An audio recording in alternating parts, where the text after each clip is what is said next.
Good morning, good morning, good morning, good morning. Hey, hey.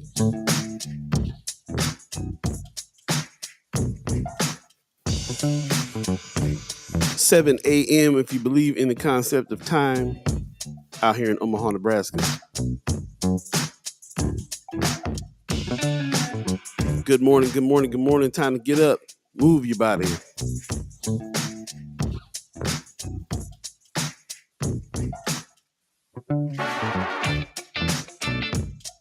Hey, hey, hey. What's happening, y'all? All right, we got Pops in the chat already. Says good morning, good Monday morning for Sky Squad and family. Mad love from Las Vegas. Hey, from Vegas with love. What's going on with you? Shout out to the 6:30 crew. How was the mix this morning? Squad. Appreciate you getting up early with us.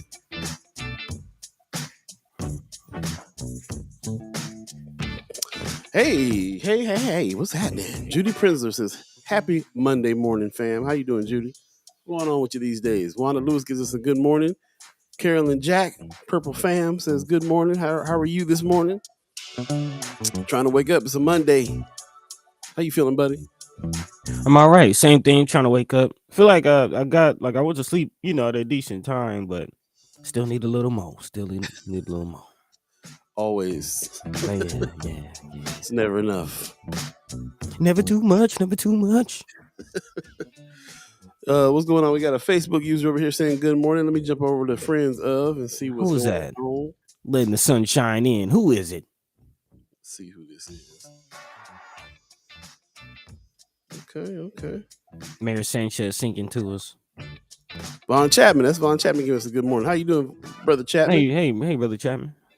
Appreciate all the articles that you've been dropping in the friends of, by the way. Locking it down. Rome's Reviews. What's going on, Mayor Sanchez? So why you treat me so bad? I don't know why, First Sky. Why you do me the way you do? Why you treat me so bad? Okay. What we do? What do we do, man? What we do to you? Can't be messing with the mayor. The mayor one day. We gonna be in trouble. Hello, governor. Anyway, yeah, man, it's Monday. Definitely feels like a Monday. It doesn't feel like the end of the month though. Already, it's like September about to start up. Man, there's no such thing as time. It is. It's just speeding up. Man, yeah, been seeing a lot of people talking about they're still reeling from 2020 and it's about to be 2023. It's like, man. Yeah, it's crazy. Where's the time go?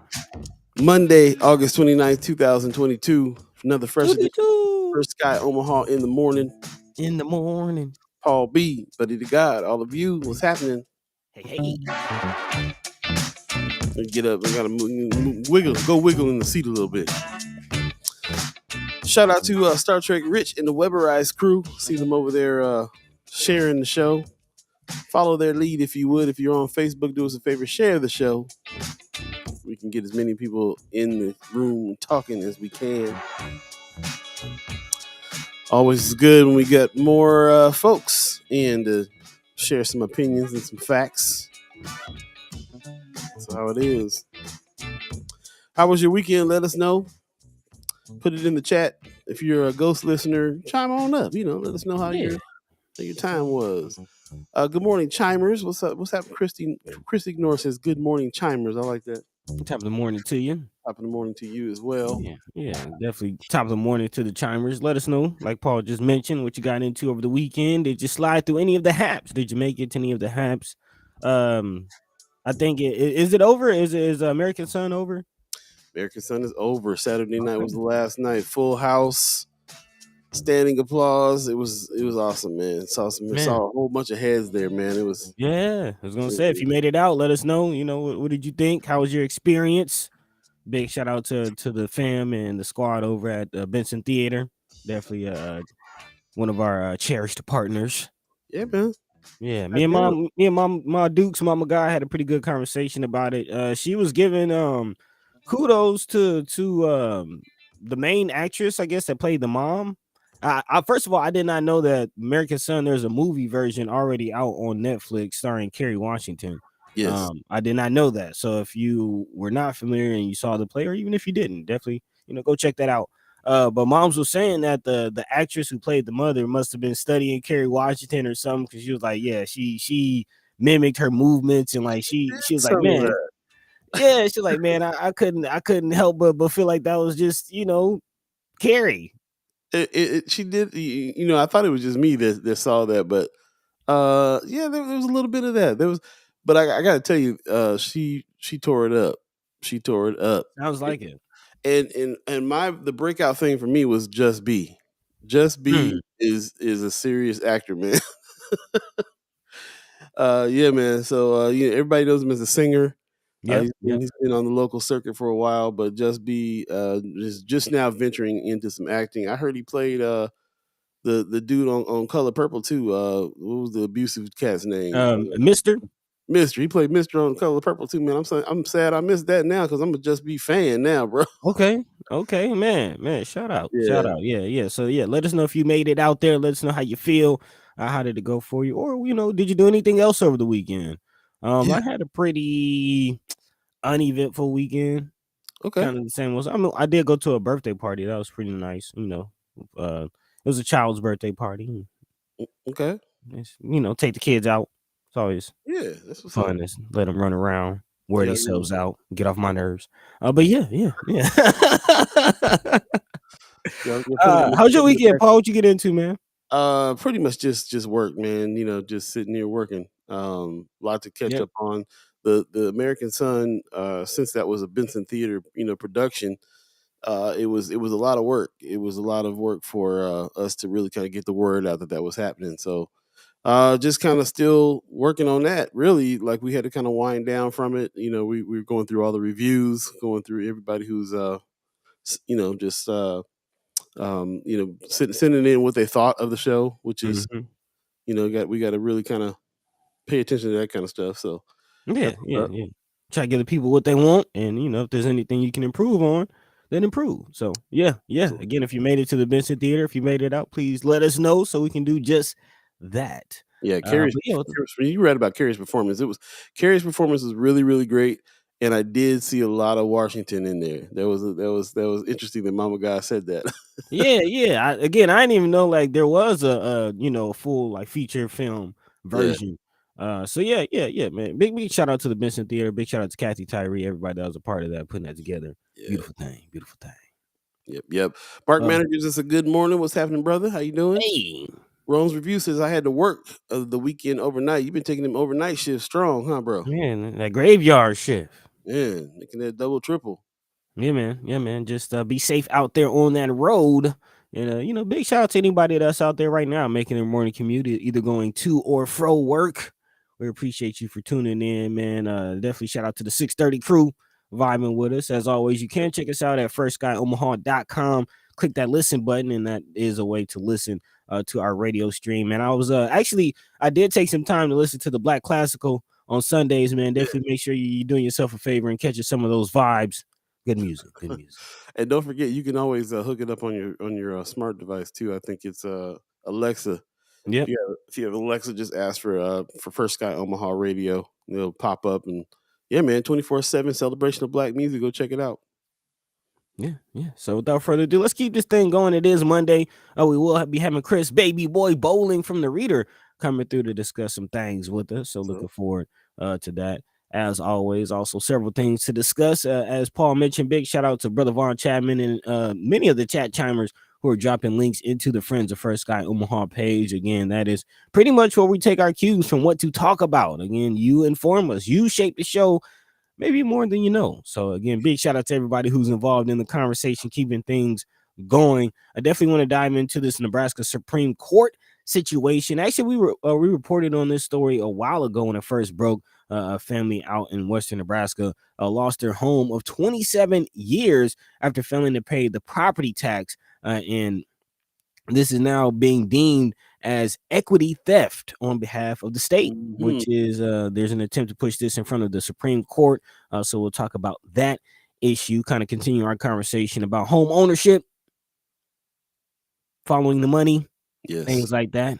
Speaking of following the money, there's going to be some permit demands coming out to a few homeowners who apparently have a parking pad in front of their house. I didn't even know what this was called or that's what that was. But if you, let's see what I'm thinking. I want to say Creighton Boulevard, or actually a lot of the boulevards, J. Creighton, Fontenelle Boulevard. Fontenelle Boulevard is a lot of them. If you think about Fontenelle Boulevard, the parking spot like right off the street at the end of not quite towards the house, but at the end closer to the sidewalk. Apparently, those are called parking pads, and they cost. So yeah, we're gonna talk about that coming up. I also definitely have to look at the school situation. Definitely another hot topic of First Sky Omaha, especially this season. Shout out to Kimra Snipes. Says Omaha Public Schools has like a city's budget, a big enough budget for a city, yet still not enough. Still not enough. Some teachers have resorted to creating their own schools called Mircoschools. I've actually never heard about this, so we'll definitely talk about that. Again, if any of you have any input or are familiar with the Mircoschool, would definitely love to hear from you. And then, of course, we will be talking to Chris Bowling, who just released an article looking at the issue in prisons. The headline reads, "Solutions to Nebraska's Prison Caught in Revolving Door." Again, we've been talking about the overcrowding, the understaffing. Has it gotten better? Not really. So we'll talk about that and more. Of course, if there's anything on your hearts, your minds that you'd like to discuss, please feel free to let us know, and we'll try to chime into that. But in the meantime, in between time, Buddi3 Da Gawd, Paul Beee, all of the chat chimers, First Sky Omaha in the morning, Monday edition. Let's go. Hey.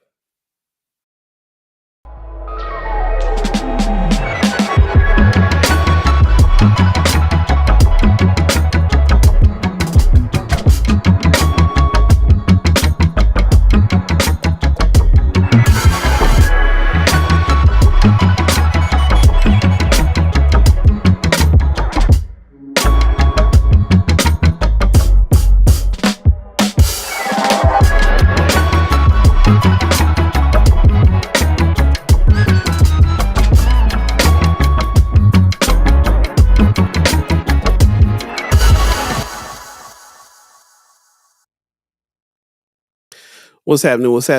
Good morning. Thanks for joining us. You're listening to First Sky Omaha Radio. First Sky Omaha in the morning. Paul Beee, Buddi3 Da Gawd. It is Monday already. Monday the 29th, 2022, coming up on September already, y'all. And it's a nice rainy day out here in Omaha, Nebraska. It's kind of cooled off a bit, so that's good. We got a good morning from Stacey Jean. She says, "Good morning, First Sky Omaha family and friends. Appreciate you very much." Also, Whitney Richardson is over on Friends of First Sky Omaha saying good morning as well. So shout out to Whitney Richardson for coming on to the show last show and having some discussion there about that student loan situation that Biden is trying to relieve some of. So yeah, appreciate the insights there, and thanks for joining us once again. Thanks for everybody that's chimed into the chat this morning, gotten up early with us. All the ghost listeners that's on, remember, share the show if you're on Facebook. Really appreciate it if you did that. And also, thanks for everybody who's on the YouTube channel as well. Mayor Sanchez, everybody that's over there at YouTube, like and subscribe, spread the word, let people know what's going on, because this is the discussion that we have with y'all. So you are absolutely necessary for us to do this show. So we thank you in advance and hope that we can have a good conversation today. So there's that. Buddy, how you feeling this morning? A little tired, but excited about today's conversations. Definitely looking forward to seeing what the chat chimers have to say, have to add to it. So if you, without further ado, you want to hop in? Well, before we hop in, Mama God just came on and said, "Good morning, First Sky fam. Thanks again for tickets, Paul B. Loved it." I'm glad you liked it. Glad you liked it. That's what's up. Yeah, so just wanted to acknowledge her. And I thank you for going. Thanks for showing up for that show and spreading the word too. So I appreciate you very much. Meantime, between time, you want to get rolling?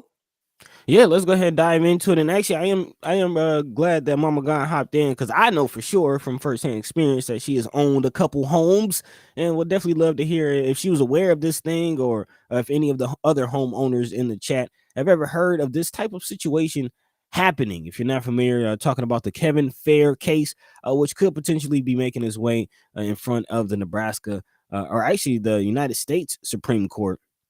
But in March, the Nebraska Supreme Court ruled that tax sale processes in the Fair case was legal and constitutional. Now a national legal organization is fighting what it is calling government overreach and abuse, and what it is calling a government-sanctioned home equity theft. If you're not familiar with the story, Kevin Fair and his wife Terry, who is now deceased, lost their home of 27 years after failing to pay just $588 in property taxes. In all, after all the fees and interest was added on, the total raked up to about $5,200.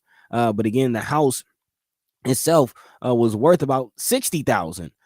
So again, the argument or the argument being presented in this case by Legal Aid of Nebraska and Pacific Legal Fund, which are the two organizations that are fighting and supporting this case.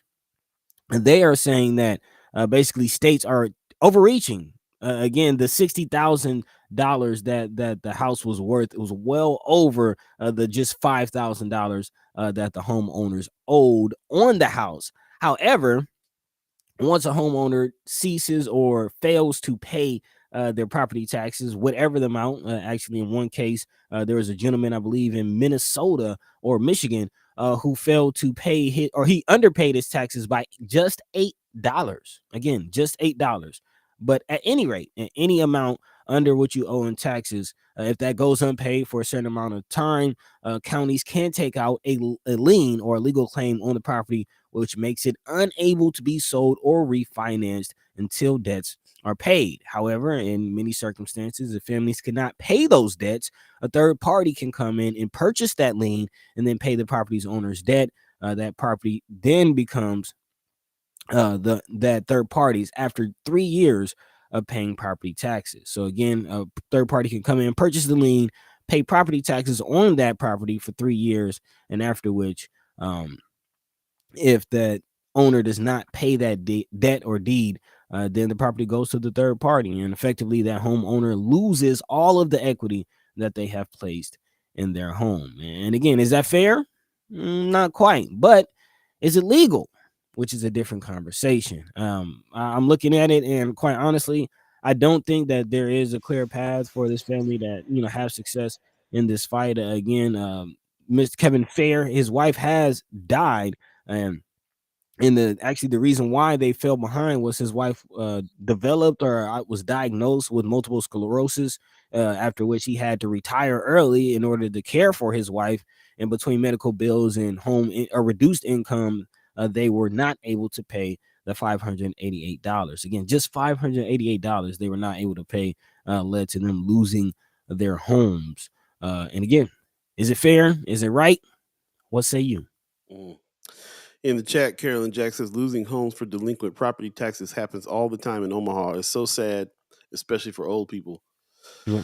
Yeah, that's what I'm thinking. I'm thinking you spent decades paying on the mortgage so you can own your house, and then over something small like that, you can get it taken away pretty easily. Stacey Jean says totally not fair. Property theft. Yeah, they're framing it right. It's kind of messed up. I have a friend of mine that was in that same situation, older gentleman who was kind of back on his taxes a little bit, and they were threatening to take his home away. And he had to kind of reach out to all of us and be like, "Hey, this is happening. Could you guys help me out? It's only only this amount of money. It's not much, And luckily, we were able to pull some funds together and help that I remember that. Yeah, and so yeah, it happens very, very frequently. Like, I think especially here, because a lot of the older generation are the ones that own these houses in our neighborhood, especially in North. These older houses that they've been paying on for years, and the taxes also go up and down. They fluctuate all the time too. That's the other problem. Remember, we had Buddi3 on that one time when she was Diane Buddi3 talking when Yeah, she was yeah. talking about how that it wasn't this is what it was as far as taxes were concerned. They fluctuate. They go up and down every year. They hadn't changed them in years, and then all of a sudden they changed them, and all of a sudden they were 3 times as much, and that kind of stuff happens all the time. So So it's hard to even keep track of if you're not really up on it. And I think the elderly population especially has a lot of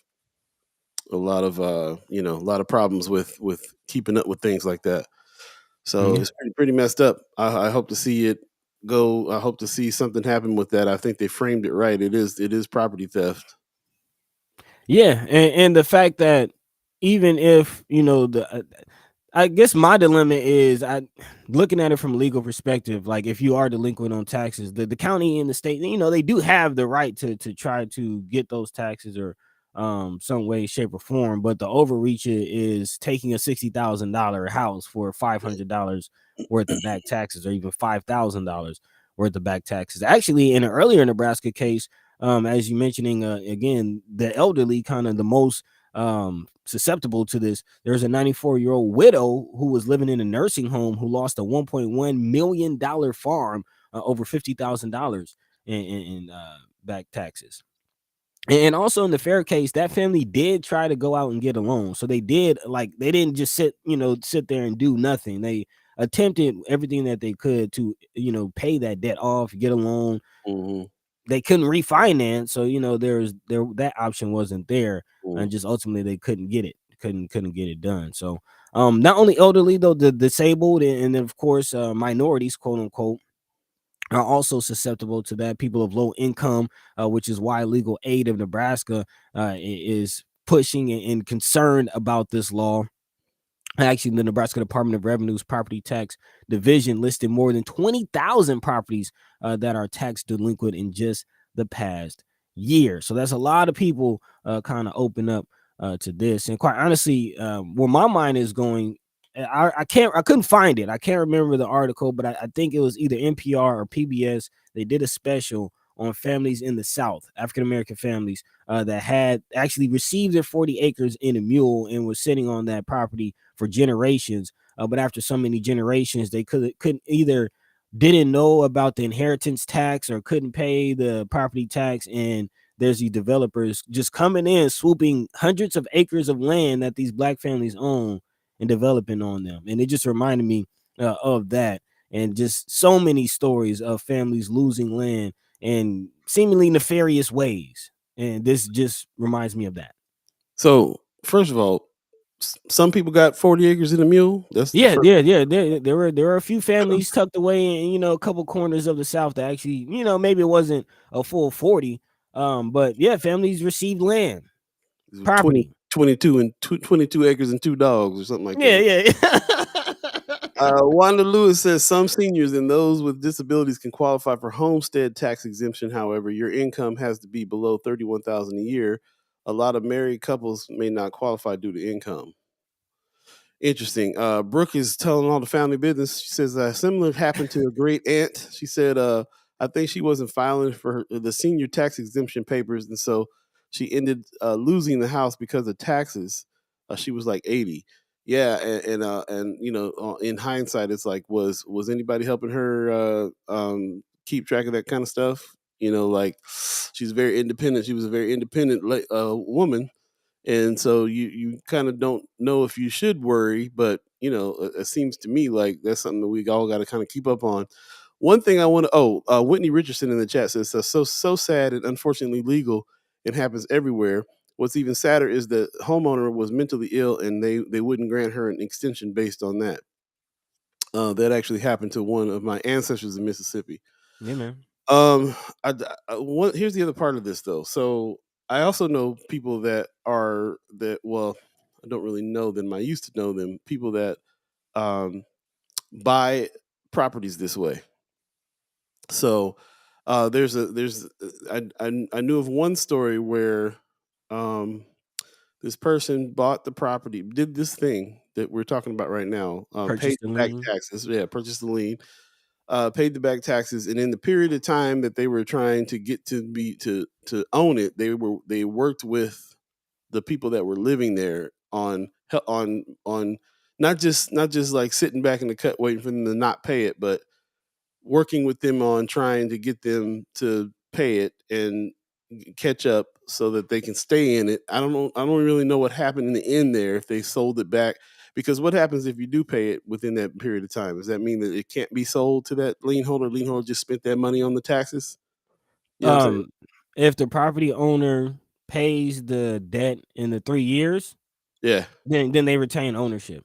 Right. So it's a gamble for a real estate cat to go in there and pay the taxes on something and then hold it for Mhm. 3 years, because that's a lot of time for that to come back. Now, something doesn't seem right about that story though, because how so so like the one you just read, saying that over $500 they lost the home, but you're saying it was $500 in the beginning, and then by the time 3 years was up, it was 5,000 that they Right, could right. pay.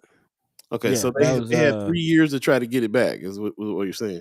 yeah, they had 3 years to try to get it back. Over that 3 years, the company Centennial, Cen or Continental, I missed the name of it. Continental Resources, that's what it was. There's an Omaha-based company named Continental Resources that bought the tax lien, um, Mm. for the cost of the taxes owed, and the company then received and paid the tax bills in 2015 and 2016. By then, after interest and fees, it had reached 5,268. So again, uh, the family had 3 years to pay back $5,200.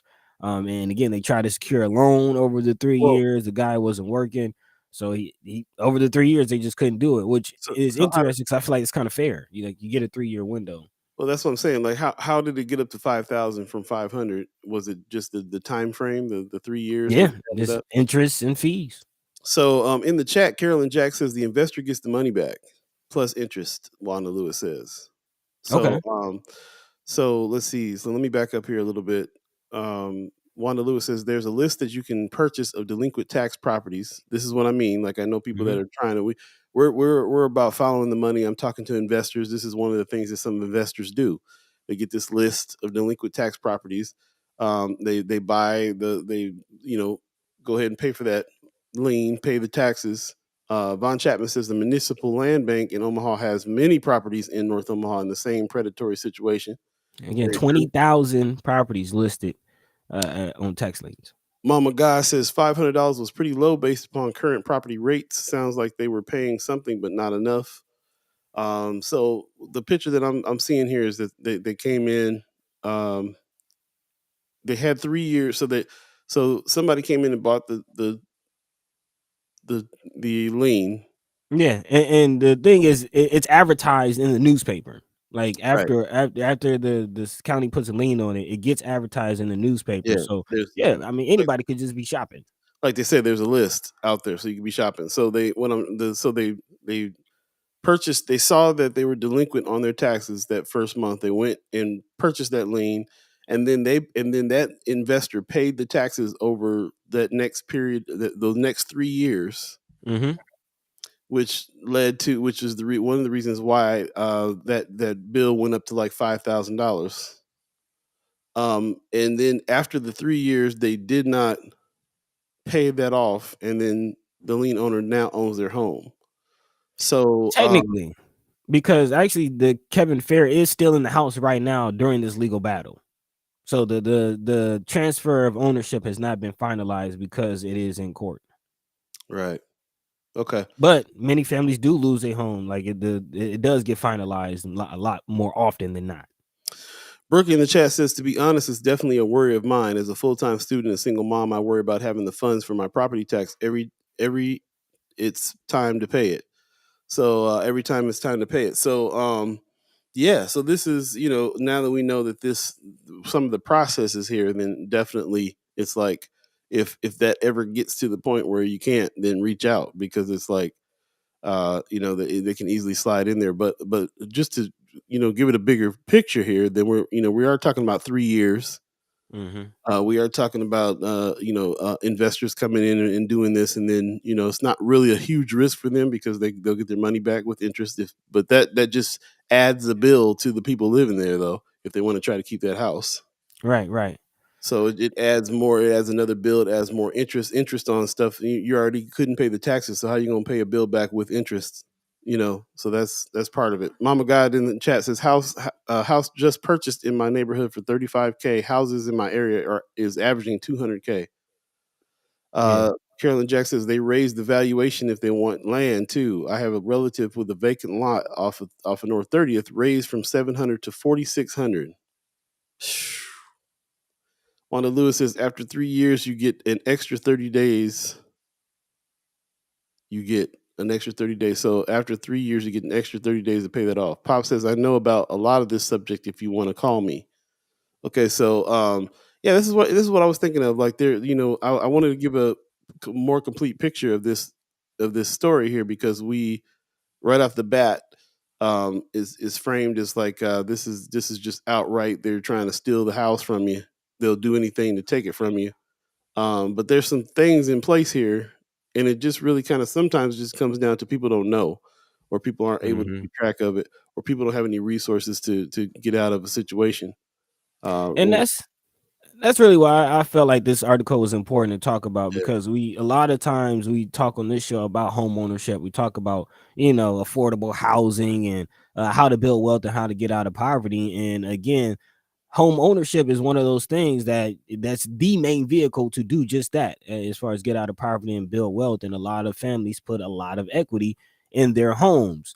And it's just interesting to see that this is a way that all that can be swiped from right under you, especially if you fall behind. And I would also like to put into context some of the development and gentrification that we've seen in mm, North Omaha. For those of us who do own homes in North Omaha and are seeing this development popping up in our areas, um, please keep in mind that these could be tools to raise your property taxes above a way that you can't pay it, and then 3 years later you could be in the same boat. So again, I'm not wishing that on anybody, just putting out awareness. And it's quite interesting because when you look at it from an objective, just legal standpoint, it is kind of fair. And you get 3 years, you get there is some grace in that. But when you see stories like the elderly woman who was suffering from mental illness in a nursing home, or the man who had to retire to help his, when you hear some of those stories and they still lose their home, it does get sad.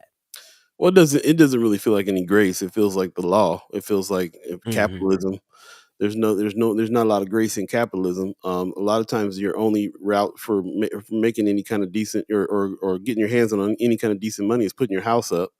People do it for family members that go to jail and stuff all the time. But if your Hmm. house is locked up and you can't put it up to get any kind of big funds, then you're stuck. And if you couldn't pay the taxes in the first place, or you were paying under, that's the other thing that needs to be mentioned too. You said that somebody was it was like just over eight. It was like under $8 or something crazy that they. Yeah, again, this is going before the U.S. Supreme Court. This isn't just a Nebraska issue. There are several other states throughout the country that do this. And again, um, in one case, again, this was in the Michigan Supreme Court. A man accidentally, so he just miscalculated. It wasn't anything intentional, but he underpaid his taxes by $8. The Michigan Supreme Court ruled that government had taken the property without providing just compensation. um so That's my point. yeah. My point is that you could be paying on your taxes and you're paying under and Hmm. not know it. It's a lot of these cases are people just not just not paying them for all that period of time, but not even knowing. I've heard of some cases where people were not even aware that anybody bought the lien to their house. Yeah, Make it actually, come back to 'em. Chris Bowling, big shout out to him when he was doing, the housing things for the Disinvested series. That's something that he came across and talked about in an editorial meeting. Especially again, it actually, although there are many states across the country, Nebraska is probably the most active with these types of transactions, Mm, and elderly people are the ones who are usually taken advantage of. And it is kind of a lot of times happening under the noses of the homeowners, yeah. which again is a sad situation, but it's even sadder the fact that it's legal. There you go. Jumping back into the chat, Wanda Lewis says after 3 years you get an extra 30 days. However, you have to have legal representation, which will also cost you. So Yep. just cost on cost. Mayor Sanchez says people get locked up on fictitious charges just so they can't be available to pay those fees and end up losing property. Hmm. Ooh, that's Yeah, that's deep. heavy. That's heavy. Stacy Jean says it doesn't take much to get behind in taxes. Just get sick and not be able to work. Very true. Mama God says, seems like a reverse mortgage would have been an option. Are there orgs that advise elderly about ways to retain ownership under adverse conditions? Uh, Yeah, there probably is, because I think this is, to me, that's the moral of this story is like you got to help your family stay up on stuff like this because Mm-hmm. it's all technical, legal, you know, just people just they'll put something in the language that you won't even be able to understand half the time, or won't get your mail, or I mean anything could happen that you don't get the information in time, and that's jacked up. Right. Von Chapman says predatory investors are just waiting for the opportunity to take advantage of the disadvantage. Right. Mara Sanchez says, I think it's illegal for someone to pay those taxes on their behalf, similarly to someone paying parking meters that are expired. Okay, interesting. I don't know about that, but I think there's definitely ways to get around it if you can't pay it for them, giving them the money for them to pay it. But the thing is stay up on your stay up with your family. Pop says tax sales take different forms in nearly all states in the U.S. A third party, depending on the state, can pay the taxes and take the property immediately, or it can take up to 4 to 5 years before they can take it. This has been going on for decades. Many people have been making a living doing the third party thing. It's also in Canada. The owner keeps the home all that time until the time is up, and they have the chance to pay the taxes anytime during this time. Yes, this is a nation. This is nationwide, and there are thousands of these situations each year. Yep. I think it's really interesting that each state has something different that goes on. Some can take the property immediately. Some can take 4 to 5 years. So I guess it's the 3 year thing is just Nebraska that we're talking about.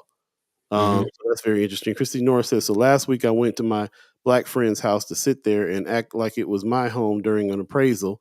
In March, their house was appraised for 258,000. This time, 302. What can we do to change this?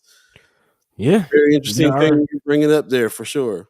there are studies in this. There are many stories still coming out about this, and I do feel like there are discussions in legislative circles to address this. I'm not sure exactly what though. Yeah, there was a huge story that just happened Recently, yeah. recently with a couple. Hmm. Yeah, so we'll definitely start looking back into that too. Wanda Lewis lastly says the city just had an auction last Friday where some of these homes were bidded on for a few reasons: foreclosures, in addition to tax liens, etc. Yeah, I've been hearing about these auctions and hearing about these lists and stuff like that for a long time, and we're now kind of getting some stories kind of wrapped up behind it. If you spend all this time trying to build wealth by buying your home, being a homeowner, so many things can take it away, can get it taken away from you if you're not ready.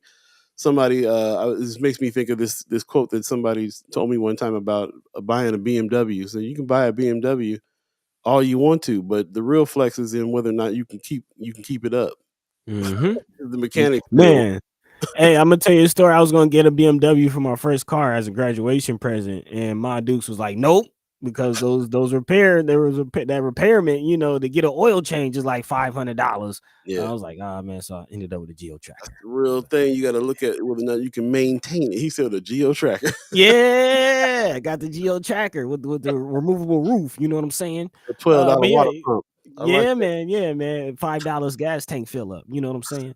But yeah, it's one thing to get it; it's another to keep it.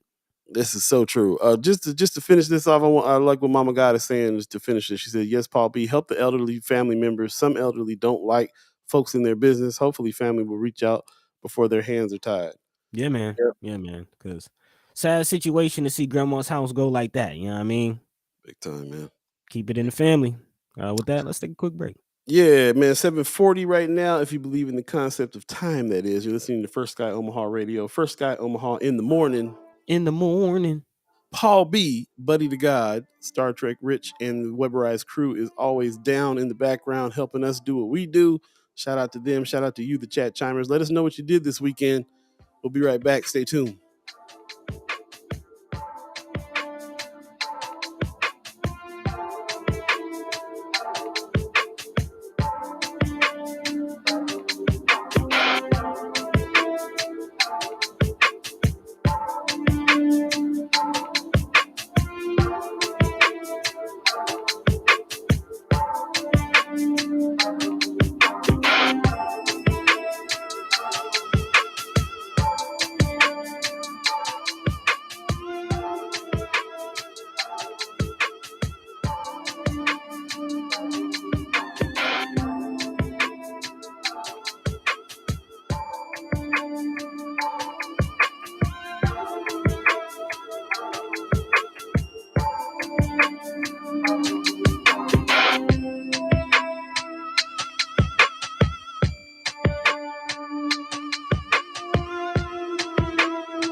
Welcome back, welcome back, welcome back, welcome back. First Sky Omaha Radio, first Sky Omaha in the morning. In the morning. Paul B, Buddi3 Da Gawd, all of you. 7:40 right now. If you believe in the concept of time, let us know how you are feeling right now. Check in with us here on the chat. We'd love to hear about it. Also, we got a special guest, Chris Bowling, coming up pretty soon here, so stay tuned for him. Chris Baby Boy Bowling will be in the house Hey. very soon. Appreciate that very much. Thanks for all your comments in the chat too on this subject. This is very insightful comments for sure. Excuse me. Wanda Lewis in the chat says, I spoke to the bank, a home of a friend who passed away and the son is incarcerated. There was a foreclosure on the house and the bank said that city taxes overrule foreclosures. The city will auction the home and give the bank the remaining towards the foreclosure. That's how I know about the auction. Friday, it was $150,000 home that went for $20,000. Man. But like the circumstances involved, man. Yeah, tragic. Just around, around the circumstances there is just like, what a messed up way to that's a tough investment, man. When you know what's behind it, you know what I'm saying? Like, that's rough. We put it in the chat there. What's the scams and schemes and frauds? Is there any way to get taxi motion for elderly folks? I'm not sure what that Yeah, means. this is information about the Home Equity Theft Protection Act Okay.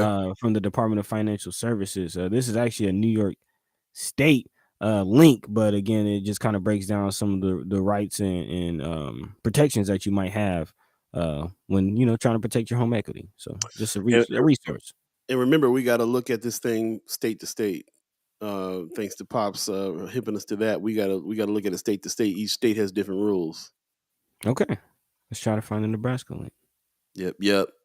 In the meantime, between time, let's jump on to another subject before we get Chris Bowling in the house coming through this morning to let us know about what's going on with the reader. I don't know if you guys been keeping up with the reading on the reader, but we do have the roundtable that's coming up here pretty soon on the Disinvested series. So there's more to discuss with that when Chris Baby Boy Bowling will be on. We'll talk to him. Also, don't forget Women's Wednesday over here on First Guy.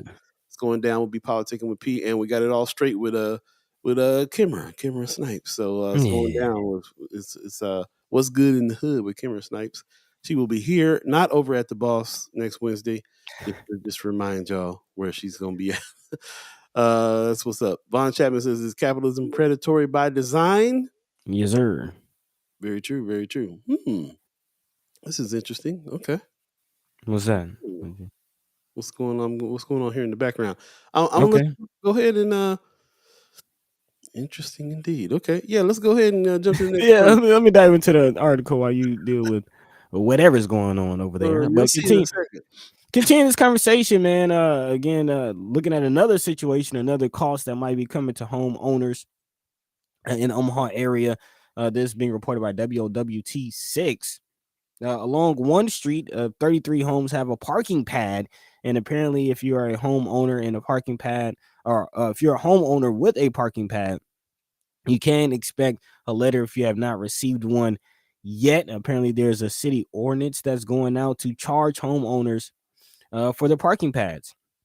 And this, again, coming out of WOWT, there's, let's see, more than 700 pads on public property must now be leased from the city. Again, you must now lease your parking pad from the city. Up to 90 home and business owners have applied for a parking permit. Those cost an average of $100 per vehicle a year, or they could cost more depending on the value of adjoining land. Some owners facing that unexpected fee say they shouldn't have to pay it, and the city grandfathered them in because the parking pad was there before they purchased the property. A grandfather rights is a relative question that Omaha Councilwoman Juanita Johnson is actually asking city parking officials about, saying, is there an opportunity for us to grandfather them in? To which apparently there's no easy answer. That's according to Ken Smith of Park Omaha. He says it will be really hard to administer. Who do you provide it to? Would it be difficult to consistently apply it as far as grandfathering in homeowners so they would not have to pay that fee? But the city isn't just searching for home pads to seek permits and leasing fees. Bob Stoob, who's the public works director, said parking pads, sidewalk, cafes, and other private use of the public right of way will make you eligible for a lease or a permit. Apparently, there were warning letters sent out last year, but some are saying that that letter isn't enough notice. Actually, neighborhood president Morris Jones says, put it in the plat of survey so the next person that purchases a home knows what they are stepping into. Basically saying that um, you're sidelining homeowners with this random fee. I'm curious, have any homeowners received a letter asking you to pay or fill out apply for a permit for a parking pad? Ma Dukes is saying describe parking pad. Apparently, a parking pad is actually here. I can show you better than I can tell you.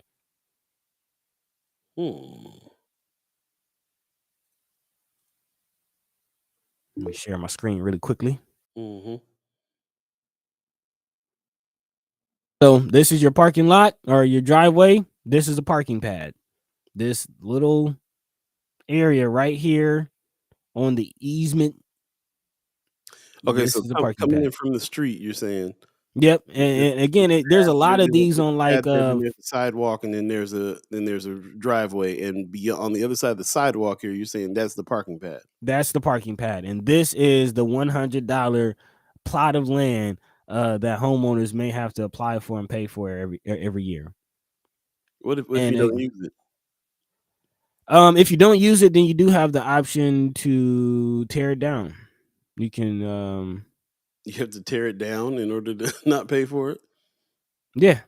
Wow. Anyone who doesn't want to apply for a permit and pay the annual parking pad fee can tear it out, which usually also costs. Bon Chapman says, when those parking pads are in need of repair, who is responsible for that repair? The city or the homeowner? That's a good question. That is not addressed in the article, but I'm assuming because basically the city is claiming ownership of it. And looking at it, it's on, it's on the easement. Like I think homeowners are responsible for cutting that, but if I'm not mistaken, there is some ownership like by the city. I don't know, man. The city, this because like Carolyn Jack says, who's plowing the snow? Well, you get fined if you don't plow the snow on the sidewalk, and that's owned by the city. Mm-hmm. And also, so anyway, I don't know this. We can get deeper into it another time, but Mama God says, so if it's near easement, it's theirs. If you build adjacent to your driveway on your actual property, not sure. Juan Lewis says there's several of them in the Dundee area, lots of multiple living spaces and apartments there, and not enough parking. Mark Manor says some people with those parking pads think they can park on the pad, the entire sidewalk block, park Uncle Billy's trailer there, and set up a mechanic shop. Chrissy Norris says we have to pay to fix the damn sidewalks in front of our house. That's what I'm saying. Like you got to pay to fix the sidewalks. You got to shovel the sidewalks, or you won't get, or you'll get fined. I'm pretty sure that they're trying to act like you're responsible for those parking pads as well. So Mm-hmm. we'll look into it a little deeper. In the meantime, between time, we're a little late on our guest, so we'll bring our guest in. One last comment. Carolyn Jack says, I lived on a bike trail. City plowed snow and parks plowed the trail. I was stuck home a lot. That's crazy. In the meantime, between time, thanks for joining us once again. If you're just coming in now, 7:49. If you believe in the concept of time, and it is now past time for our special guest, Chris Baby Boy Bowling is in the house, Hey, and he is hey. in the house. You see where Oh. he's at? We got no sound, Okay. no sound, No sound. No sound. no sound quite yet. Uh, That's it. Man, shout out to the Weber Right Squad still holding it down. didn't expect Chris Baby Boy Bowling to be in Oh. Weatherized right now, so that's what's up. Yeah, shout out to the Weatherized crew for sure. Okay, Okay, we'll get looks that like we're together here for a still second. yeah, it was not expecting this. Okay, Okay. so we'll get him situated real quick, and then we'll bring him back in with the sound. Let's see. Let's just bring him on and see if the sound is going Check. for a second. Not hearing anything. Not hearing anything. Yeah, so we'll let them get that handled, and we'll come back to them in a second. But yeah, very unexpected. I was like, what? Web Verizon turned the cameras on? That's what's up. Big Appreciate shout out it. to Star Trek Rich, Weatherized, the whole family over there for Most helping us deaf. out. Most Yeah, deaf. yeah, yeah. In the chat, Mama God says, I bet homeowners have to pay. City came on and demanded everyone on my street for 6 blocks repair for wheelchair accessibilities. People who didn't get it done had a lien on the property because the city fixed it. See, man, Now like that's yeah, it's that's legal, but it's like that's whack. That's ridiculous. That is ridiculous right there. That kind of stuff right there burns me up. That- I was hot when I found out that they'll fine you if you don't shovel the snow off the, you know what I'm saying, like, and fix the, and that's the other thing, like, fix the sidewalk. You got to fix the sidewalk. You got to call a concrete company and have them come out and pay for concrete on the sidewalk being fixed that the but you city don't own owns. it, right? But yeah, we can't get services that we need. Make it make sense, man. Please make it make sense.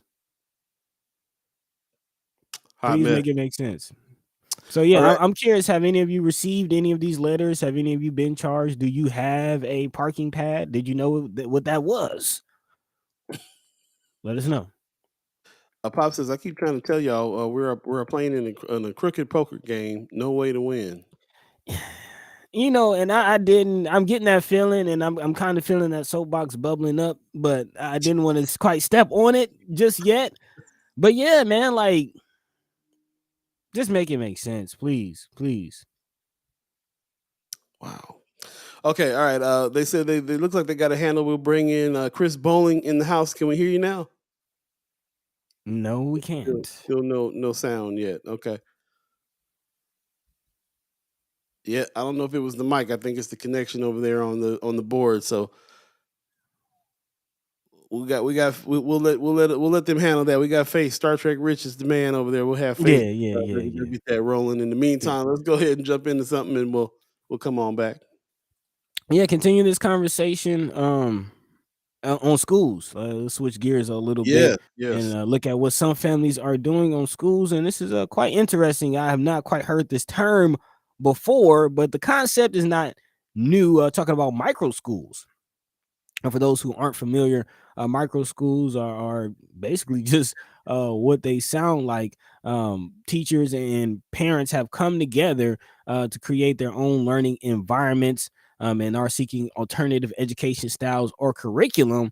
And there was a in this article specifically, there was a former teacher named Rachel Benson who spent a decade trying to find a way through the Omaha school system, or the Nebraska full school system, trying to find a good fit. But after being laid off, dealing with escalating behavioral issues in schools, and eventually leaving education altogether, Benson did start to miss helping children. And in 2018, she decided the best way to get back into teaching and avoid the pitfalls that many teachers find themselves in was to create her own school.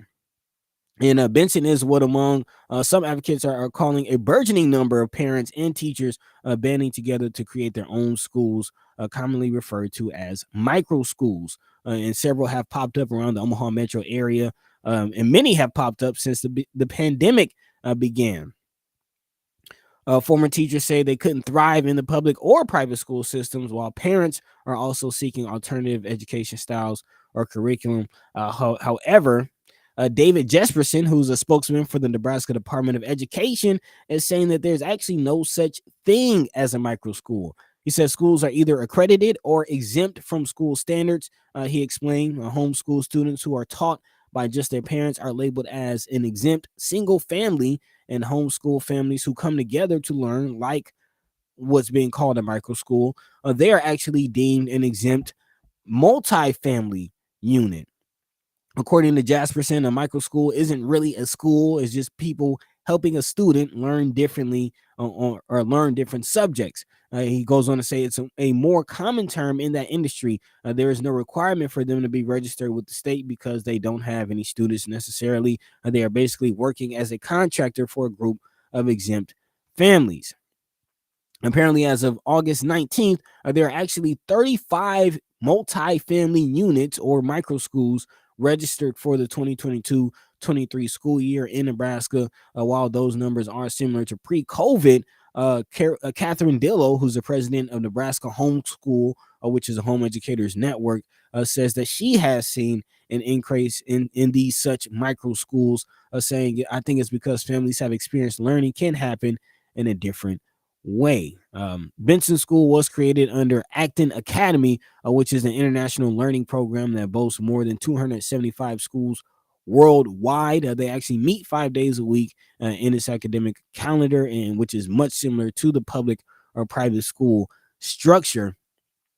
But students, many micro schools differ drastically from public or private school in the curriculum, which is where a lot of parents have sort of been enticed. There are no grade levels, and like in one micro school, students of all ages learn alongside each other with work catered to their skill level. And I know we have many parents, many providers, daycare providers, people who deal with children in our chat.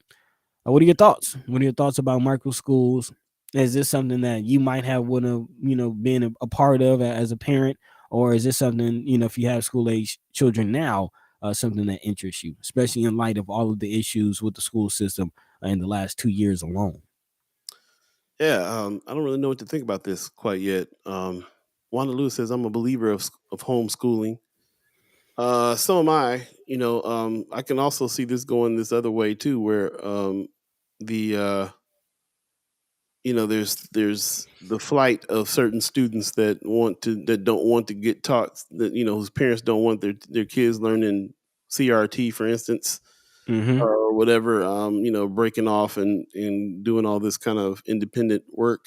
So I can kind of see both ways why it would be a good and a bad idea. In our community, I think it's more. I think it's more necessary to have homeschooling because of what's not being taught in schools. Um, I don't know. Mama God says yes, but I do believe the student really needs to interact with other children of various ages to further develop their social skills. Agreed. That was my biggest issue. Again, we were homeschooling, our son last year, and one, I'm just happy that I was able to do so because I work from home. Yeah, So that's the issue, like, but two, one of the biggest issues was the social thing, yeah, like him being with this, the younger sisters all day, every day. There's a lot of bickering, a lot of fighting. That's why we got him in the taekwondo, but that's extra stuff. Um, it costs, yeah. and it's not everyday thing. Like when it's different when you're seeing friends every day at school and get that everyday, frequent, consistent socialization. It does make a difference, and you can kind of see that in students, with the pandemic who weren't in school for 2 years and things like that. You kind of take that for granted. And actually, I was listening to a video that was explaining about, and we'll probably get into this a little later about the tech and technology and where things are going.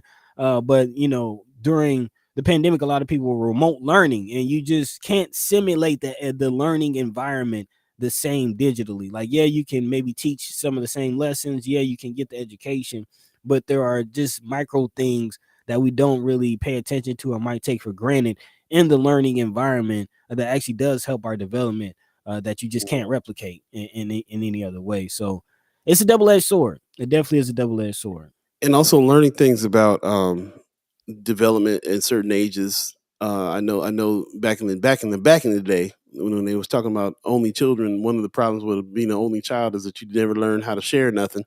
Mm-hmm. And that was something that was always like they grew up super selfish because of that. And so yeah, if you're not around certain kids, and you're not learning some of these things at the particular point in time, you might have some issues, some struggles there. But at the same time, you got people like Wanda Lewis in here saying my niece and nephew were both homeschooled until college. They regularly tested with high scores. Yeah. So But what is their social lives like? that's what I was gonna say. So there's the other side of this thing is how were they homeschooled? Were they homeschooled with a bunch of socialization, or in situations like we're describing here with these micro schools, where they There is some interaction here and there. They have different schools all around the country. I know that my nephew is being homeschooled, but has to go into class once a week and interact. Like there's Mhm. different ways that this can get done. But the question, the real bottom line to this is what Von Chapman is talking about. As far as I'm concerned, he says this speaks volumes about OPS and the need to be more progressive. Yeah, and I think that's definitely the major takeaway to have from this. Like, I do feel like we shouldn't be just teaching everybody in silos, because that's how you get radicalism and extremism, and like you said, uh parents teaching their kids not, avoiding CRT, and just teaching them all kind of nonsense. You never know what type of training will happen, in homes. So you want public education, but also you want it to be diverse. You want it to be progressive. So I say all that to say we need public schools, but this is a shining light on the public schools that we do have, and the systems that we do have drastically need to be improved. I can see a hybrid situation. So we'll definitely talk about this Agreed. more. This is definitely a evergreen topic here for First Sky Omaha. Thanks for all of your comments and ideas, and keep them coming, because this is something we're going to continue to talk about for sure. It's 8:01 right now. You're now in the second hour of First Sky Omaha in the morning. In the morning. Paul Beee, Buddi3 Da Gawd, actually Star Trek Rich and the Weatherized crew is in the house as well. Hey. And we're going to try this again. Third time's the charm. Let's see if it works. Chris, Hello, baby. can you hear me? Hey. There we go. Beautiful. See? We knew Star Trek Rich can, what I'm saying, get that signal connected, There you know.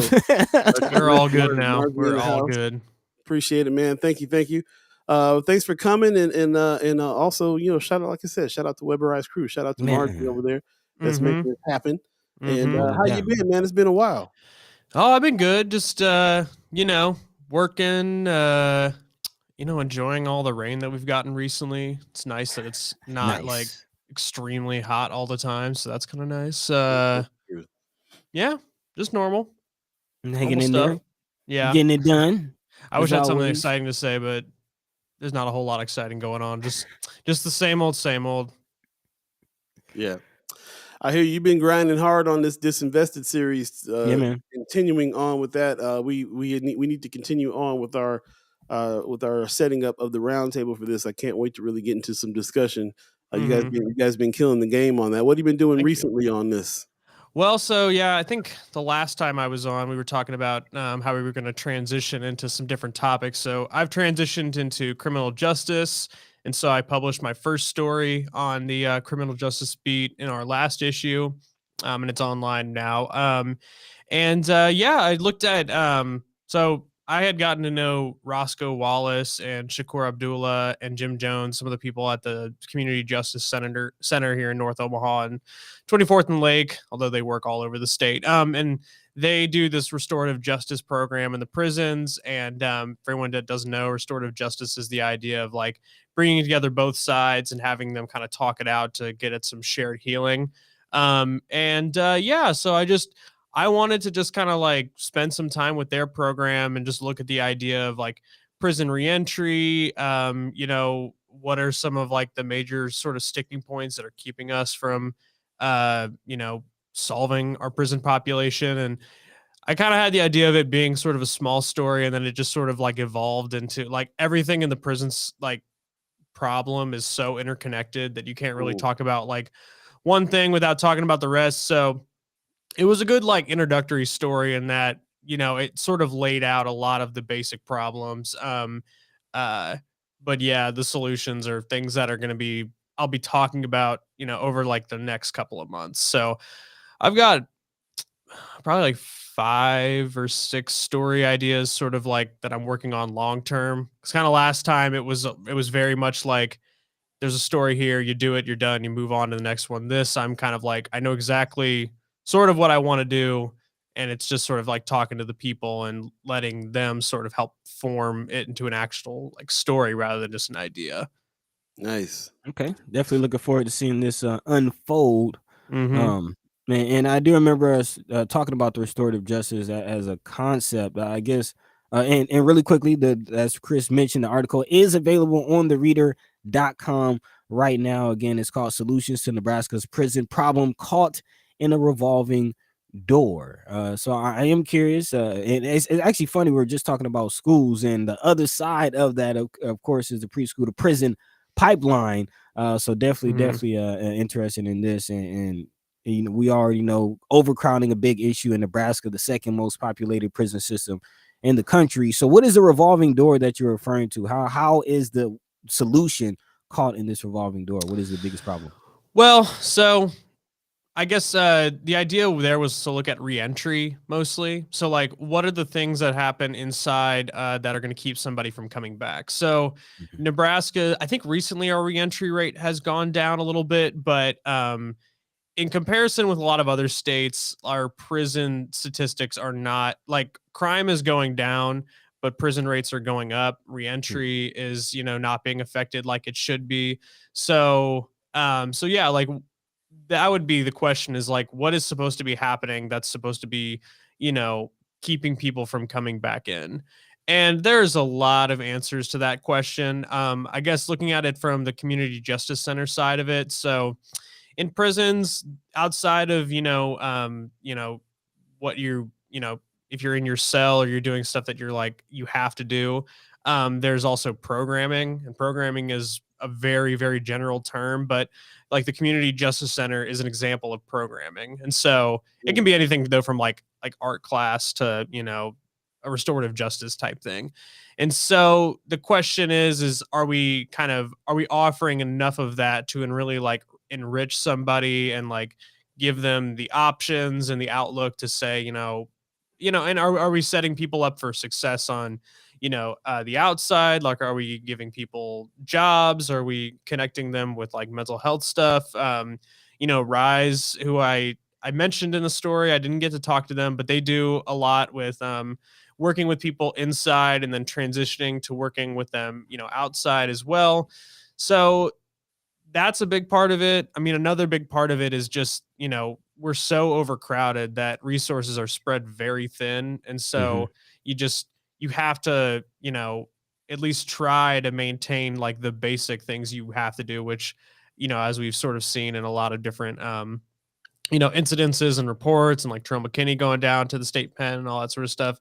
They don't even really, accomplish that all the time. Right.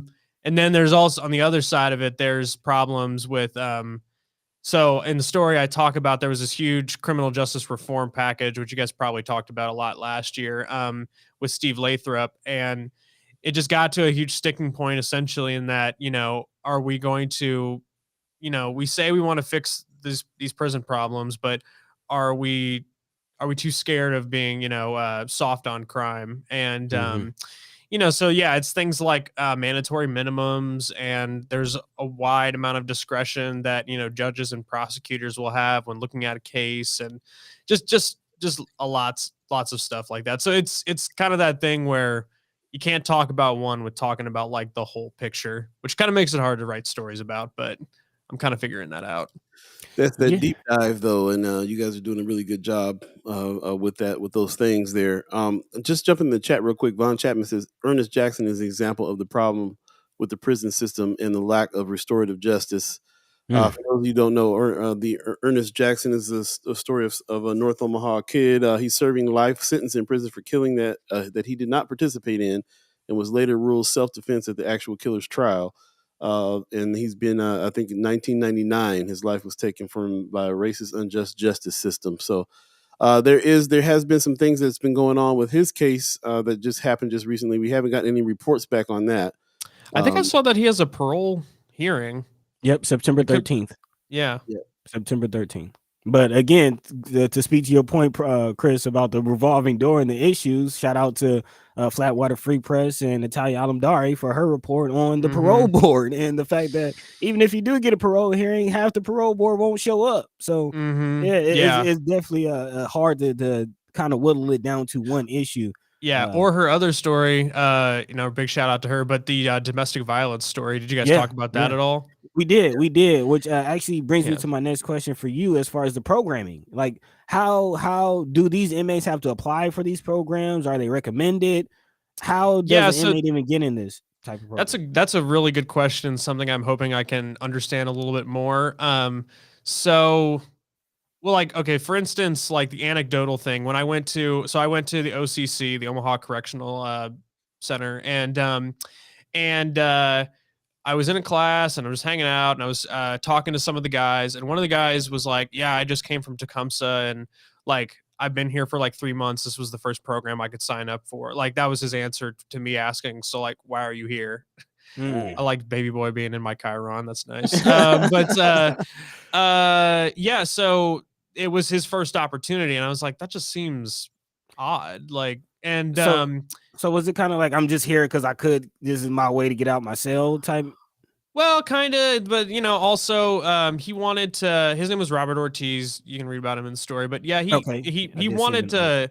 He wanted an opportunity to do something positive because there's just not a whole lot of opportunities for that. And so yeah, I mean, he was there because he was interested in it, but like I think I kind of note this in the story, but that is one of the issues I saw, which is that like there's so few of this kind of programming available that the kind of people who are attracted to it are probably going to be those people who are already sort of looking for that stuff. And I think, I mean, I'm not an expert, I'm just a reporter, but if I were putting myself in, I don't know whose shoes I'd be putting myself in, but I would want people who are like resistant to that idea, because that is probably where you're gonna, make the most headway. And so anyway, right. but anyway, to your original question, how do people apply for it? So as far, and like, don't take this for like gospel. I'm still kind of figuring a lot of this out, but as I understand it,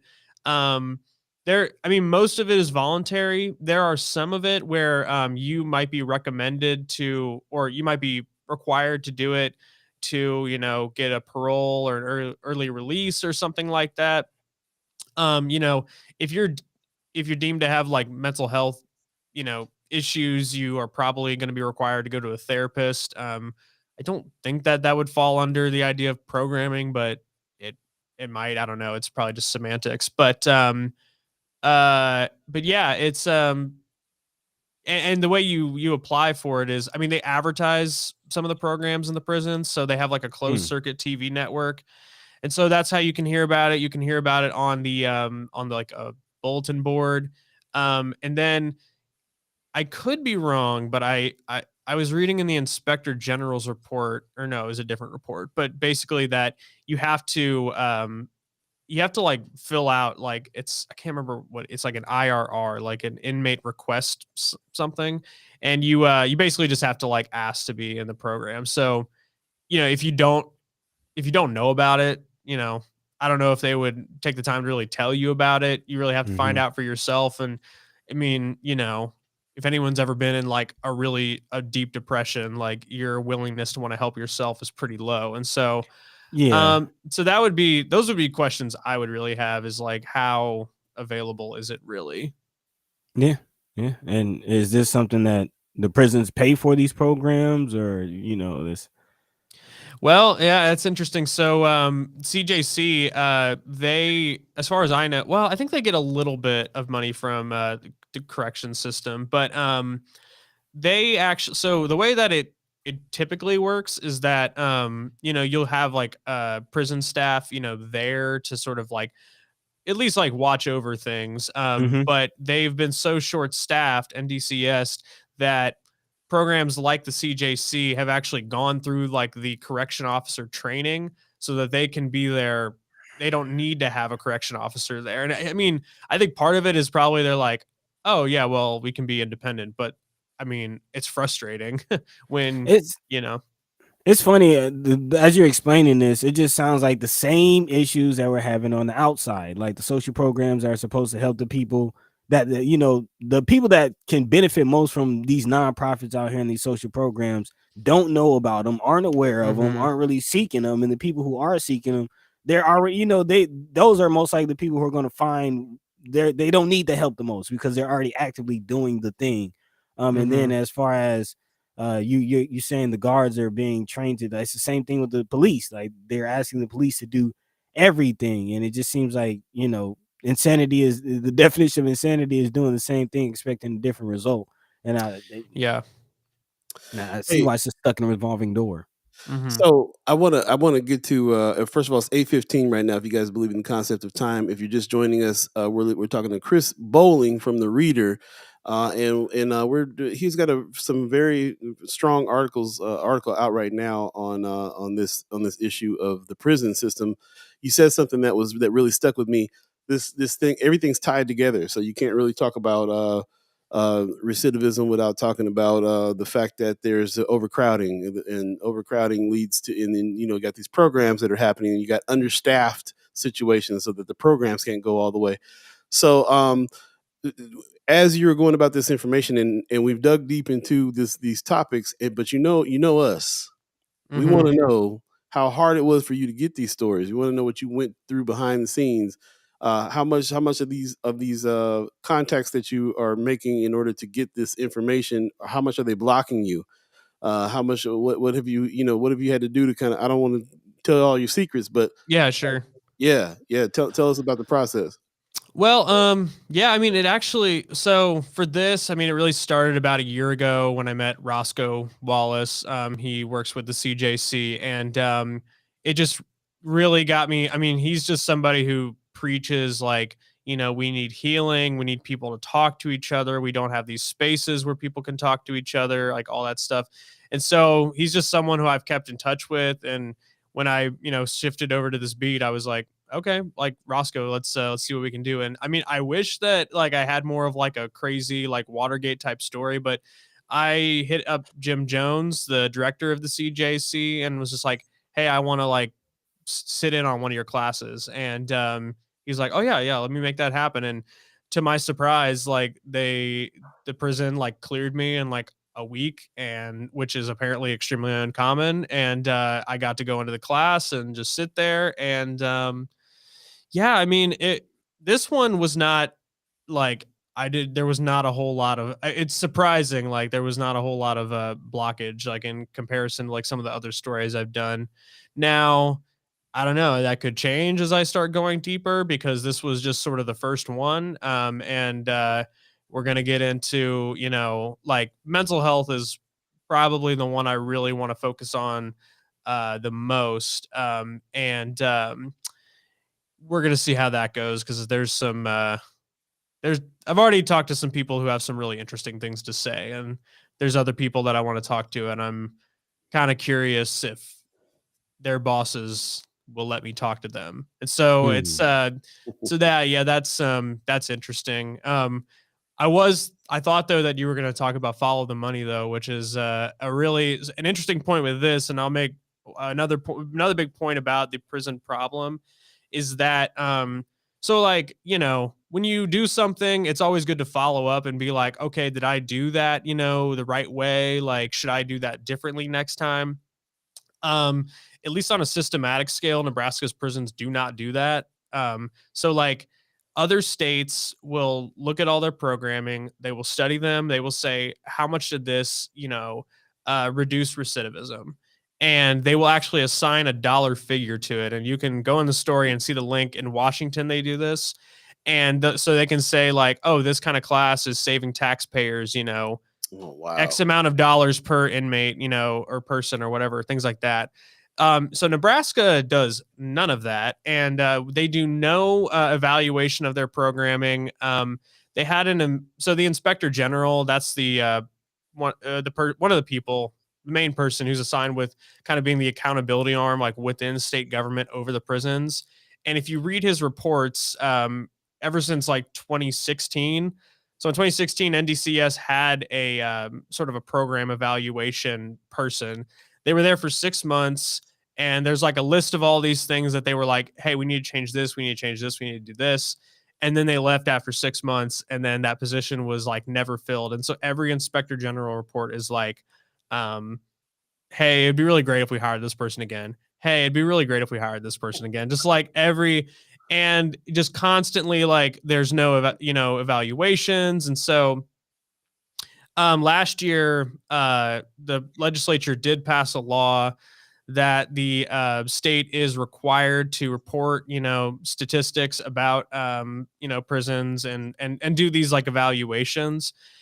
And so, what I guess I'm trying to figure out right now is who's going to be doing that. So, UNO has this criminal justice research lab that does a lot of really, really good stuff. And I think that I don't know. I mean, I think that they might be doing it, or at least that there's conversations that they'd be doing it, but the state could maybe hire someone else too. I don't know. But at any rate, getting the feedback on what's actually going on rather than just like, oh, we talked to them and they said it was good. And okay. Yeah. Paul Philman in the chat has been acting as our Hey. prison correspondent almost. Mhm. Much. Doug Kobernick is Inspector General doing amazing in-depth reports. So he's Inspector General, and that's we're talking about reports on the stuff that you're talking about right now, right? Yeah, so the Inspector General is the accountability office for the prisons. Okay. Accountability office for the prison. Yeah. I mean, and it's Doug and then it's Zach Blahotchek. It's two people. So I mean, we're not talking about like, an army here.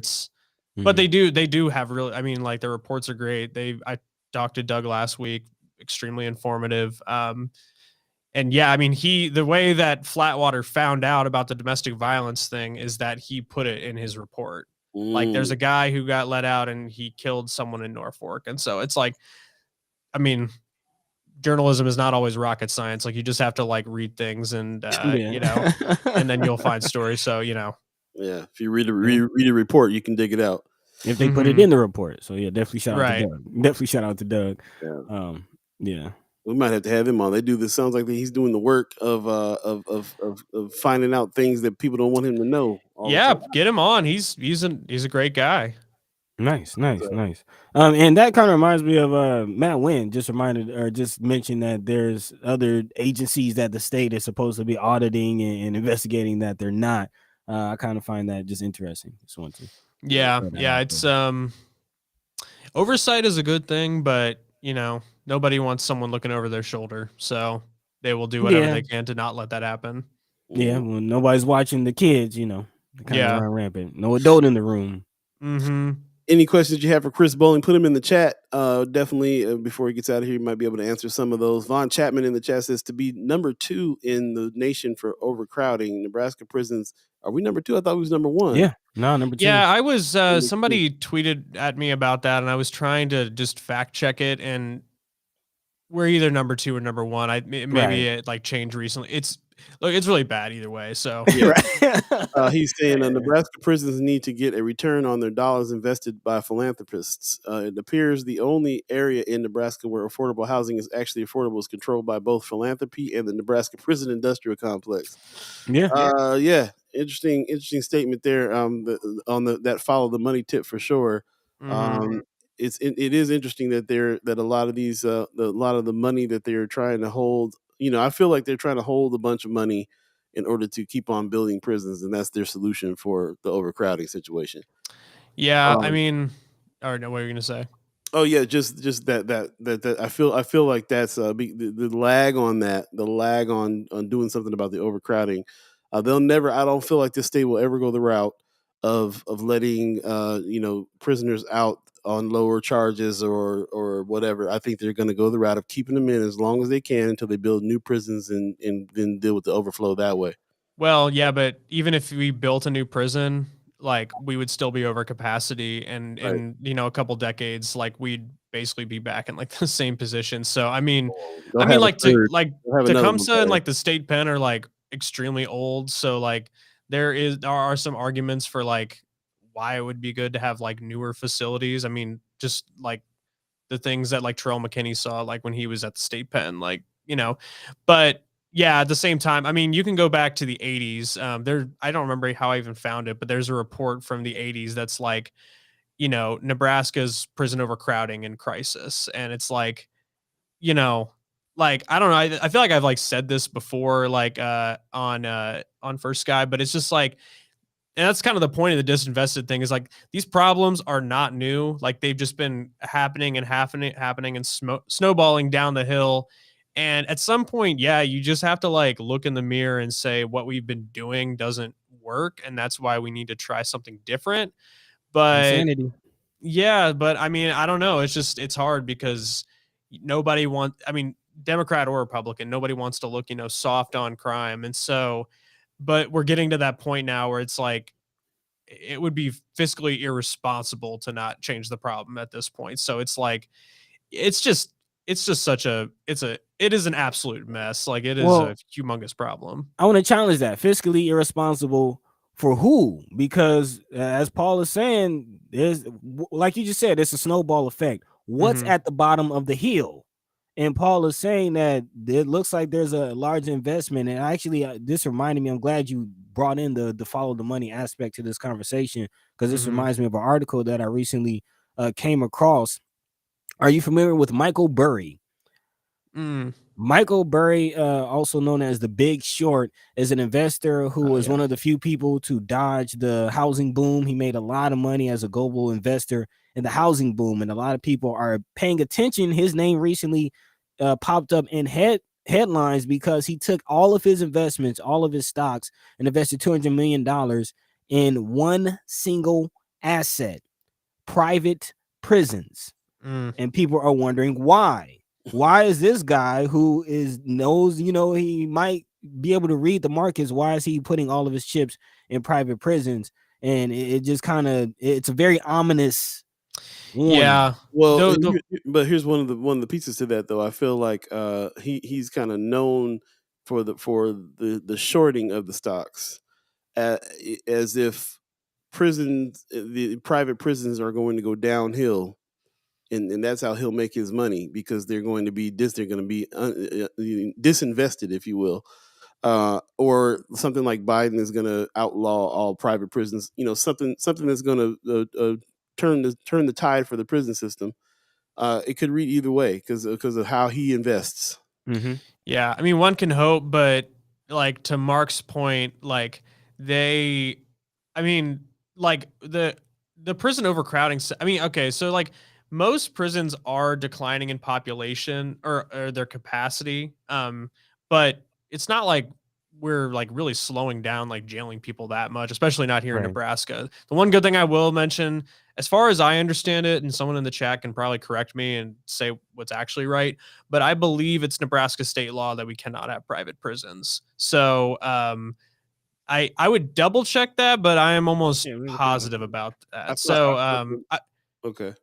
I mean, someone in the chat will tell me I'm wrong if I'm wrong. So but yeah, but no, I mean, that's the thing is, yeah, I mean, if you don't like do something to actually solve it, like they're always going to be able to like put people in prisons no matter what the quality of life really. I mean, I don't even know. I feel like the federal government would have to get involved to really put a stop to it, because Nebraskans by and large seem mostly okay with the way things are going. Yeah. So yeah, and so yeah, I mean, yeah, people are going to get money for developing prisons, whether they're public or private. I mean, it's right. yeah, but It's big business. yeah. It's big business. And to your point, yes, the state of Nebraska does not have private prisons. The state's Private Prison Contracting Act of 2001 spells out that any private prison contractor shall not accept or house federal inmates or inmates from another state. So, but they could have someone from our state. Yeah, that's not very clear. Something to look into. Yeah. The Private Prison Contracting Act of 2001. Got about a minute left before we let you get out of here. We'd love to hear from you on what you're working on coming up, what we should be looking at as well and digging into, yeah, especially for this roundtable that we got coming up here. Where do we want to dig? What do we want to look at, and what you're working on? Well, I guess in general, not just for the roundtable, but yeah, I mean, I'm looking into mental health a lot, and just how we treat that on the police level, on the county level, and then on the state level. Yeah, there really hasn't been a whole lot of reporting about like how we treat mental health, or how mental health, and specifically in the criminal justice system, how that sort of contributes to, or helps the, prison problem. So that's a big one. And then I'm really trying to spend some time with some people, and I have a few that I've talked to already, just to talk about, the real effects of, the criminal justice system just on people, not talk about it from like this kind of academic 30,000-foot view thing, but like, hey, here's this family and they were, this is what happened when, you know, they experienced violence, or like, their son went away to prison, and things like that. And so, let's see. And I'm really, I'm trying to dig into the county attorney's race right now. And the stage that I'm at right now is the data gathering. And it basically, getting data out of the Nebraska's criminal justice system, no matter what level you're on, is like very challenging. And so, like, I hit up that lab at UNO and I was like, hey, what data have you guys ever gotten out of the county attorney's office? And they were like, I have never seen any data come out of that office. And so all I want to know, I mean, so they do like annually, like they say like, okay, this is who we tried for this, and this. But what I would want to know is like, so what's the percentage of, like a case comes in like this, what percentage are they going to trial? What percentage are they going to like a problem solving court, which is like an alternative to court where, it's a problem with drugs or mental health or something like that. And so anyway, that's what I'm kind of like mostly focused on right now. And so, going to be talking to old Don Klein, Dave Pantos, people like that. But I'm really just trying to I'm trying to like just understand what it looks like so that I'm not just, hearing people's like talking points, but can actually like understand what's going on. Good timing for that. Since we got this election coming up in November, that's going to be really, really important. Pantos has been picking up a lot of speed on his campaign, and I think a lot of people want Don Klein out. So we'll see how that goes. Anxious to hear from you on some of the backstory on that. So really appreciate you coming through, my man. Thanks, guys. Good to see you. And we will have to get back to doing this regularly, and can't wait for this roundtable to get together too. Yep. Shout out and give Margie our love and thanks so much for her hooking this up for you to come in today over at Weberized Studio Squad in the house, and we'll catch up with you soon, bro. Cool. All right. See you guys later. Thanks for having me on. No problem. Again, check it out. The latest article in thereader.com. It is available. Solutions to Nebraska prisons, problem caught in revolving door. The link is in the chat. Again, big shout out to Chris Bowling. We'll take a quick break. You're listening to First Sky Omaha Radio. First Sky Omaha in the morning. Paul B, Buddi3 Da Gawd, Margie. Hey, squad. Weberized crew. We'll be right back. Stay tuned.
Welcome back.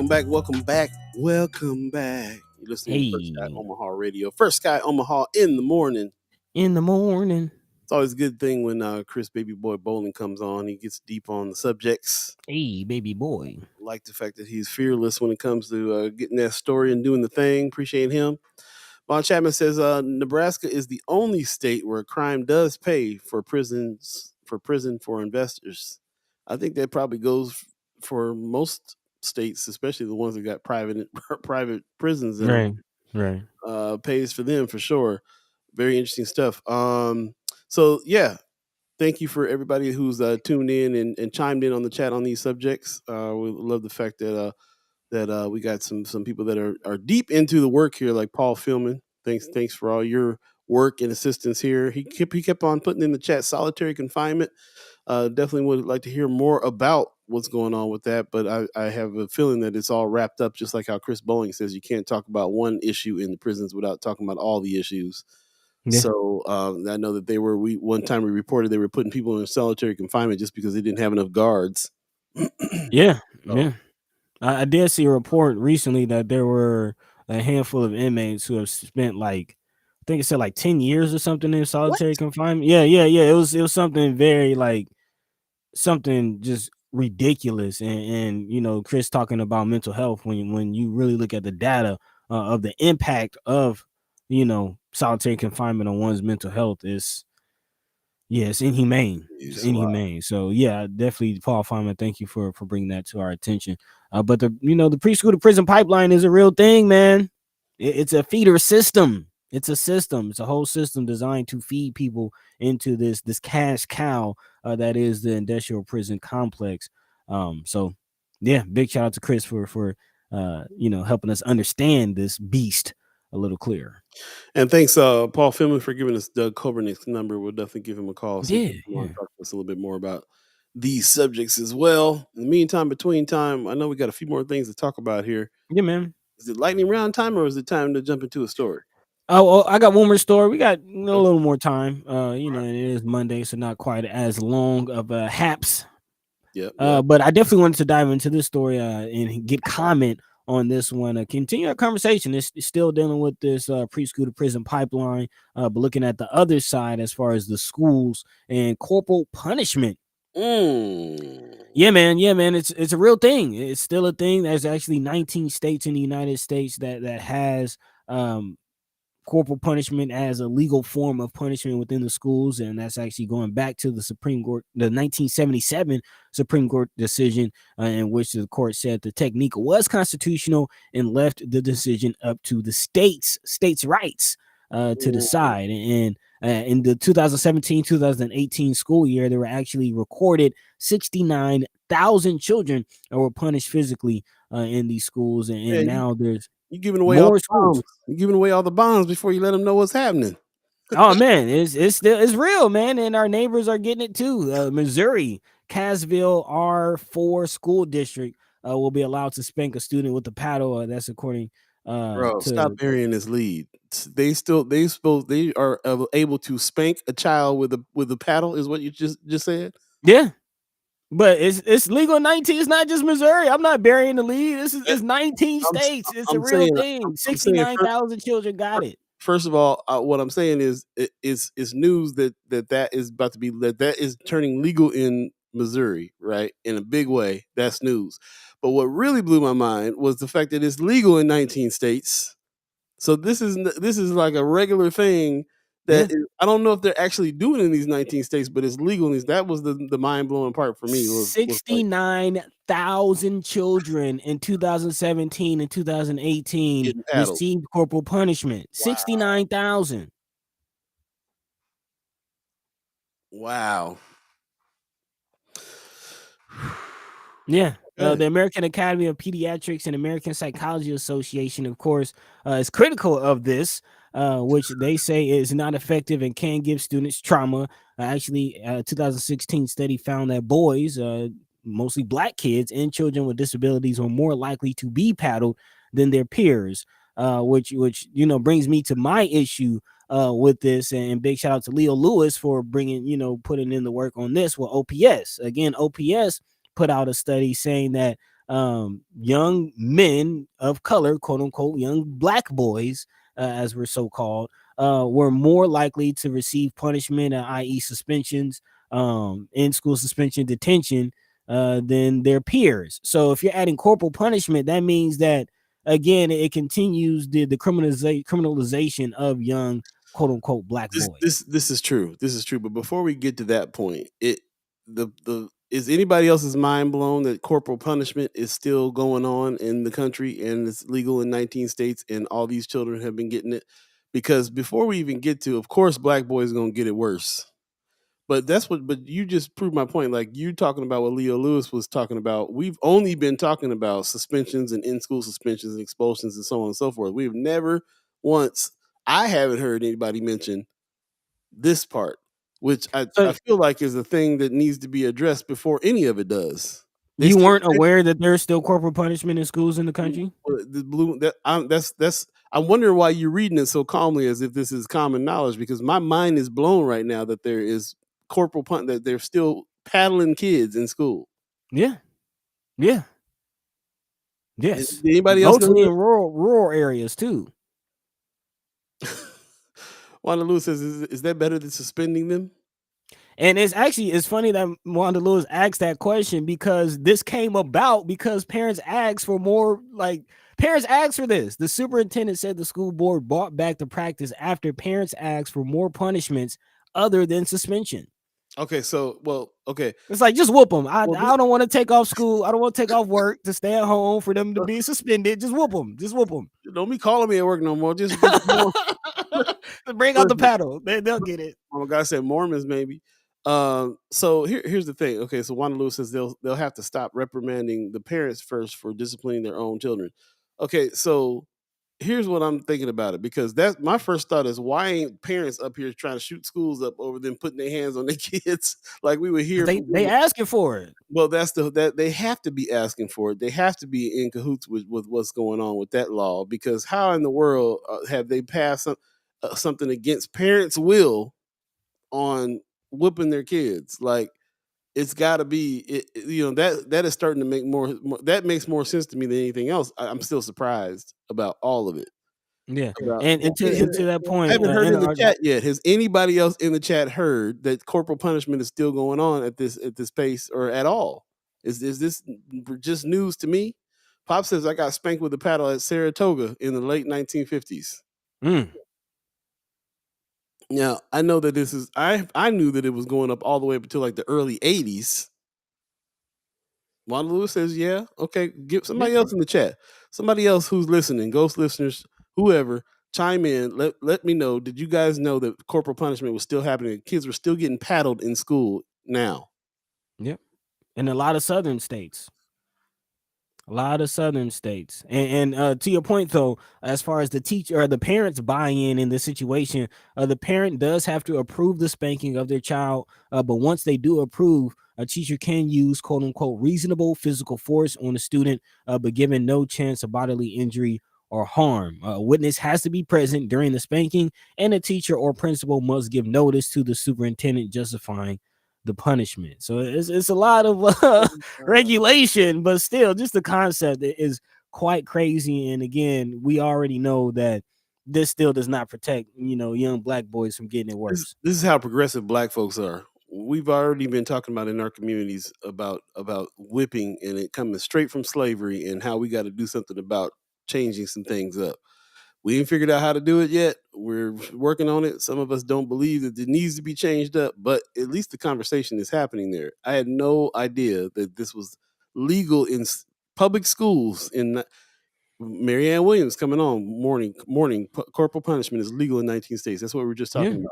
Yeah. Mama God says I would be okay with school calling parents to come there and whip their own child, but then go back to work.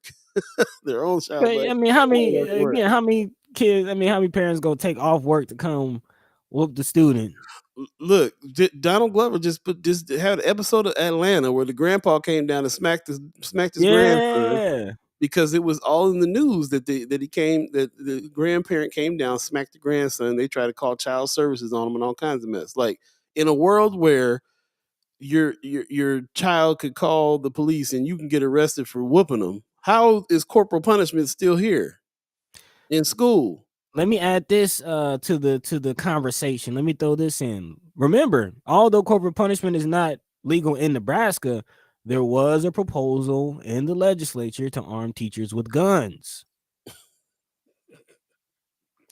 I don't think teachers should be getting that much power. I definitely think teachers, should receive resources and support a lot more than they receive. But paddling them, arming them with guns, that's a little too far. Von Chapman said, if the Popo can dole out punishment disproportionately via their body cams to black boys, it only stands to reason it will happen in the schools. I don't know, man. I do find it interesting that a majority of the states that have legalized corporal punishment are in the South.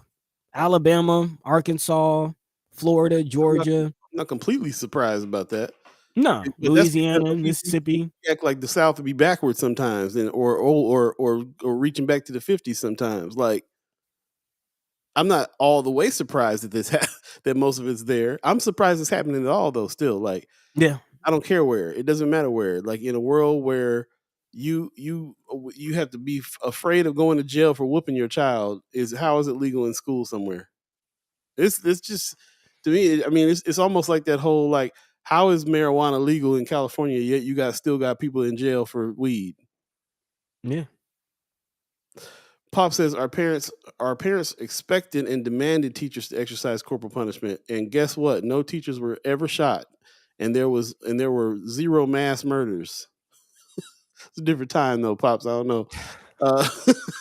But I understand what that's what I'm saying. Like, a lot of people So are you for corporal punishment, Pops? this sounds like it. I used to get my butt whooped when I was a kid. I was really bad, though. I was really to Pop's credit, I was real bad. Marianne Williams says, for the last several years, lost count, in Nebraska GOP senators have been trying to pass a bill on physically restraining students. I forgot about that. Yeah. We lovingly refer to it as the Hit the Kids bill because the language is vague and we know what it leads to. Yeah, that allowed the teachers to use when breaking up a fight. That would have allowed teachers to use physical, restraint or physical, intervention and absolve them from any responsibility if harm was done to the child in that process. I remember that. I mean, what are you supposed to say about that? Because I don't necessarily advocate for kids. If a kid jumps on a teacher, you should have the ability the ability to be able to restrain that kid. Oh yeah, I mean, self-defense. Yeah. Mama Guy says, my mom and daddy took me and the siblings in a room at Lorthrop and spanked us. Kids did not want their mama coming up there spanking them. It's funny when it was someone else, but scary when it was you. Yeah, I mean, that's still the parents handling business. Right. Once it gets to the teachers, man, it's not enough. I'm sad to say, man, it's not enough love. It's not enough love. There's a lot of teachers out there who, wouldn't treat the kid the way the parent would. And teachers, nuns, all kinds of folks. Yeah. Anyways, moving on here. Say 8:40, so I can go on and on. I'm just like tripping on this. But Missouri is the latest state that just made it legal again. I don't know, man. I don't, man. This world is crazy. Again, most of the states that have corporal punishment were slave states. So I'm gonna just throw that out there. I'm glad you said it just like that. That's exactly what I'm talking about. Vast majority of them. Black people are progressive enough to start talking about these things, and got to throw in there. We have to throw in there that where corporal punishment comes from. Whipping the slaves back in, I mean, anyway. Because I don't necessarily. I don't want it to come across like I believe that you shouldn't whoop a child, because I think in some circumstances you should give them a swat. Yeah, it's a spirit. Was a spirit of rod spoil the child? Right. So, but what I'm saying is the issue to me is I don't trust these teachers to teach these kids right. That's what I'm getting at. That's what I'm getting at. Yeah. I'm in the same boat with you. And that's why we got to go down this route that you're talking about, especially with young black boys, because they are always perceived as doing something wrong, even if it ain't wrong. It's just wrong because they did it. And so who gets to decide when you should be punished that way? Man, see, this is why I don't have kids. I'd be down there flipping desks, throwing furniture, moving some furniture. Yeah. You put your hands up. Look, I wish somebody would call me up and be like, somebody put their hands on nephew or something. Man, come on. Yeah. Nah. You let us whoop him. You don't put your. I wish it would be a law. That's crazy. It's just crazy to me. It's just crazy. I don't understand it. I don't understand. Slavery was legal too, man. So keep that in mind.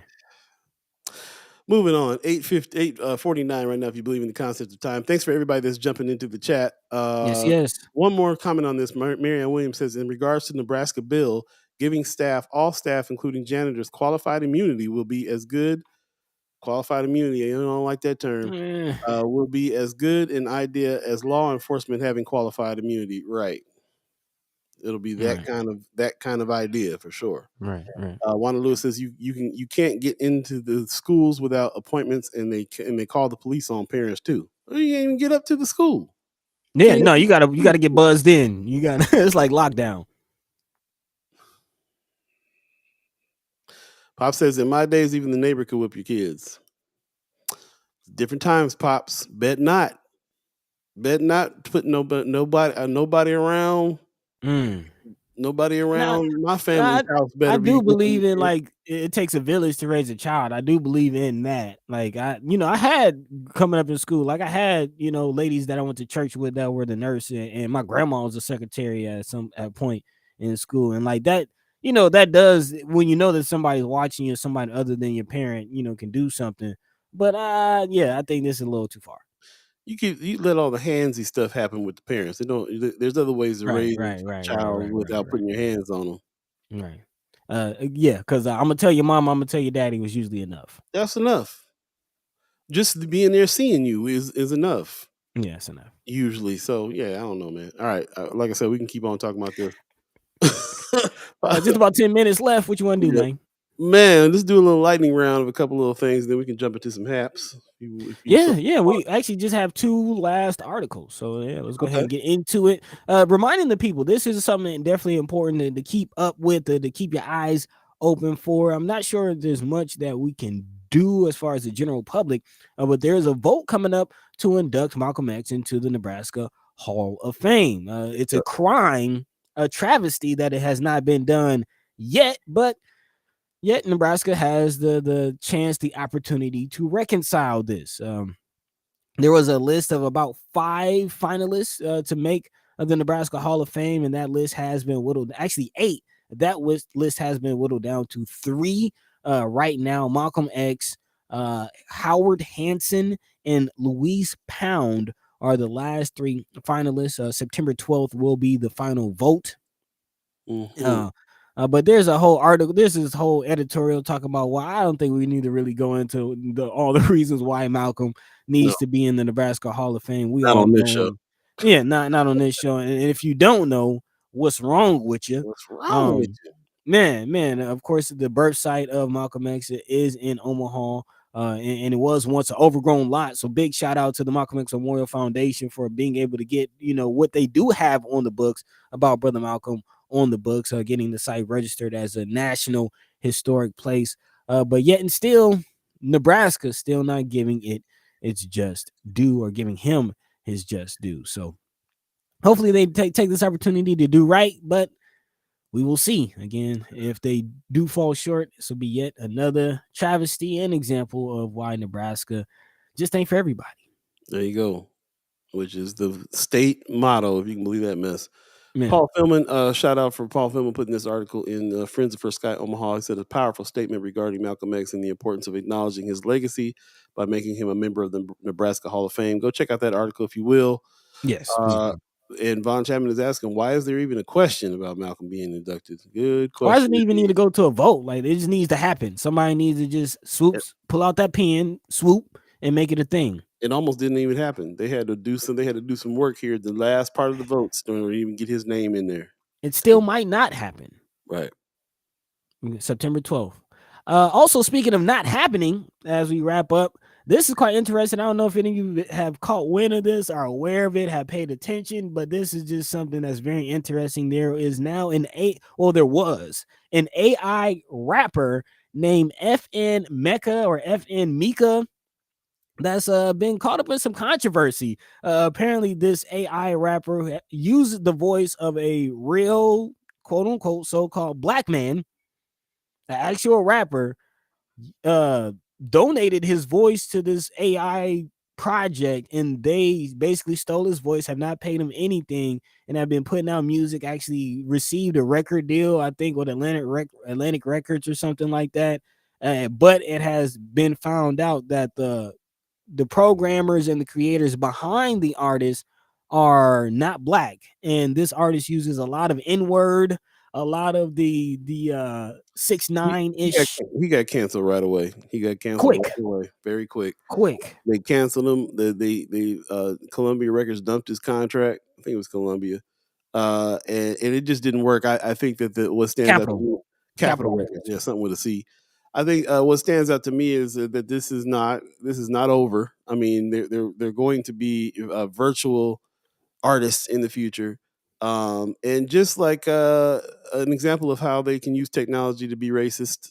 There's a voice that's going around on the automatic voice that they put on TikTok and stuff like that. This is white girl voice, and I every time I hear it, I'm just like, why are they using this voice?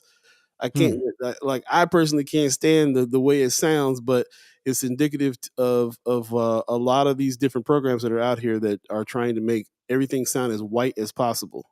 And that goes for a lot of companies that are using technology and AI in order to change the way that people from India, for example, talk on calls when you're calling them for some tech advice and stuff like that. For certain companies, they're changing their voice to sound. They're whitizing everybody's accents. There's a lot of stuff going on with technology right now where they're trying to that is feeling like they're using it for racist purposes, and they're even directing the artificial intelligence in these directions to where they to where you feel like they're using technology to be racist still. So that was what kind of stood out for me with that particular artist, and how people ain't having it. Like right away, this guy got shut down. Calling it digital blackface. I mean, as soon as they found out that the person behind this N-word slinging artist was not a brother, then yeah, it was a lot of hoopla. Like Paul said, he was canceled in short order, which is a good thing. But yes, the larger issue, the larger problem is the fact that you can't take out certain biases and things when whatever biases the human who is doing the coding have is going to find its way into the artificial intelligence. It's going to find its way into the code, which is important, which speaks to the importance of quote unquote people of color, so-called minorities, finding their ways into the tech field, into the coding industry, to make sure that our representation matters, man. We got to make sure our voices are in every corner of every industry, because things like this will happen. And it is interesting that this is happening in the music industry first. Like, this is a rapper, like, man, they're gonna lock up all the real rappers and replace them with robots. They want everything black except Bee in it. Man, what it is. yeah, they rather replace us with robots. Ladies and gentlemen, let's move on from this. We got about 2 minutes left in the show. Time for the haps. What's the haps? What's happening? That's right, ladies and gentlemen. It's time to talk about what's going down. Lots happening coming up this week. As a matter of fact, Amber Ruffin is going to be in the house on oh man, I keep on forgetting the date on this. September 3rd, it's going down. And there's actually 2 shows happening that night. 6 o'clock show and a 9 o'clock show. This is the 9 o'clock show, King of Kong, a musical parody. So lots happening there. We'll be putting a lot of this in the Friends of First Sky Omaha chat, because a lot of people are hitting us up saying we heard Amber Ruffin's going to be in town, but nobody really knows about it. It's the typical situation with Omaha, where there's not enough publicity happening, not enough going out to talk about important events like the legendary, who's already a legend, Amber Ruffin, coming to town and doing some shows. Omaha Comedy Fest is the entity behind bringing her, and a lot of other comics as well. So we'll definitely start putting some of that stuff more in Friends of First Sky Omaha, so you can check it out. But she will be here this weekend. As a matter of fact, let me go ahead and just make sure that I'm giving you the right date, so we can really make sure that you get your tickets and go support. Tickets are going fast on this, as a matter of fact, so they're not too concerned, because I think it's going to sell out pretty soon. So Yeah, it's going to be a good thing though. But the Comedy Fest is happening. There's a stand-up showcase on Friday at 9 o'clock. The Amber Ruffin host Improv All Star Show is the Saturday show at 7 o'clock. And so there's a couple days going on there, but at Benson Theater, it's happening on Saturday, which is I believe the 3rd, right? Yes.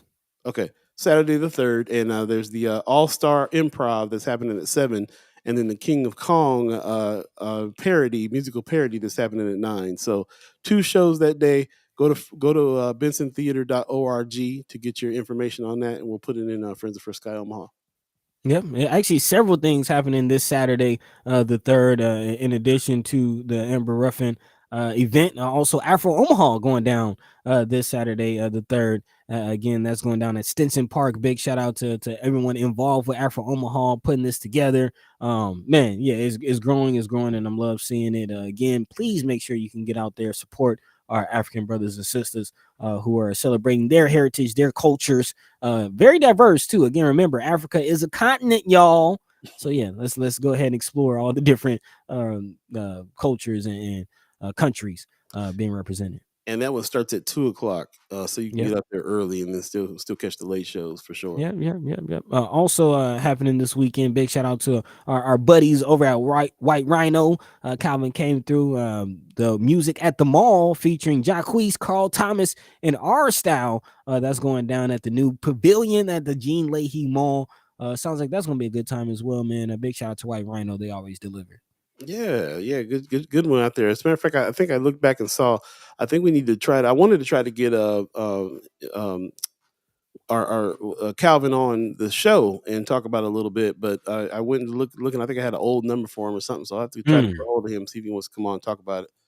But yeah, man, lots happening on that day for sure. So got to kind of plan out what you want to do. Unfortunately, September 3rd is one of those days that everything is going on. Yeah, man. And there was no real coordination on that. It just happens to be what it is because the holiday is what I'm hearing. So I don't know. What holidays? Is it Labor Day weekend? It's Labor Day weekend or something. Yeah. Okay. I think so. I don't know nothing about the holidays. Well, that mean I got to pull out my white.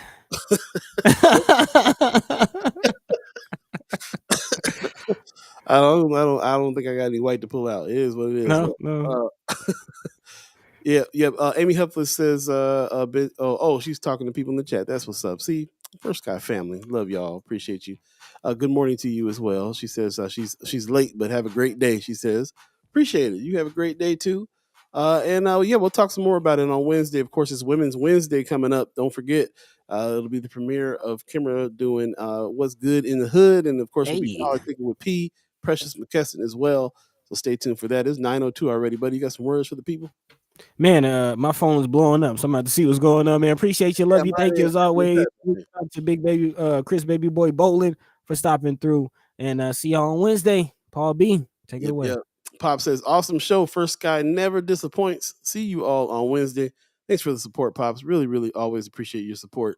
And everybody else who's chiming into the chat. And all of you who are also reoccurring members and sponsors of the channel as well. Really, really appreciate it. Here's another thing happening on Saturday. Blackity Black says, this Saturday, come out Bellevue's Farmers Market 8 to 12 and check out my son's business, More Better Vegan. Come try some 100% vegan food. You know I'm all about that.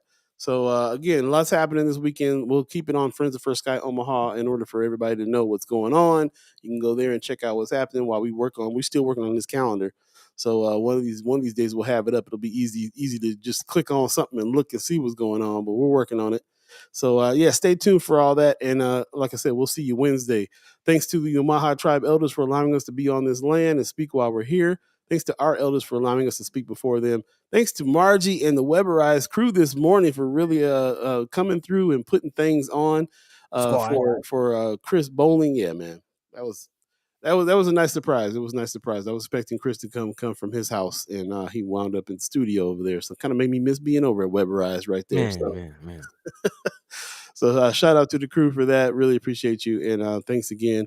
We'll talk soon, and we'll see you on Wednesday. You guys have a good one. Peace. By the way, Vanglorious. This is protected. the red, the black, and the green. At the crossroad, with the key. By any means necessary. Yo, real quick, just want to bring up real fast because I did not do this during the show, but I don't know if I saw Miss Erica Felt in the chat. But if she is in the chat, then welcome back and hope everything went well. I will definitely be checking on you a little later on. And for those of you that are still wanting to help her do her thing, she had to shut her business down in order to go through a very big operation. So I put that mealtrain.com in the chat for you to hit and help her out with some funds, help her out with some meals. And we'll definitely call and check on her and give you an update on what's going on with her as well. Sorry to break in at the end there, but we did not acknowledge Miss Erica Felt, and I'm not sure she's in the chat, but we'll check on her and see what's going on. And Wanda Lewis put her Cash App in as well. Money sign Miss Erica S. So definitely hit her up, hook her up, help her out, and we'll see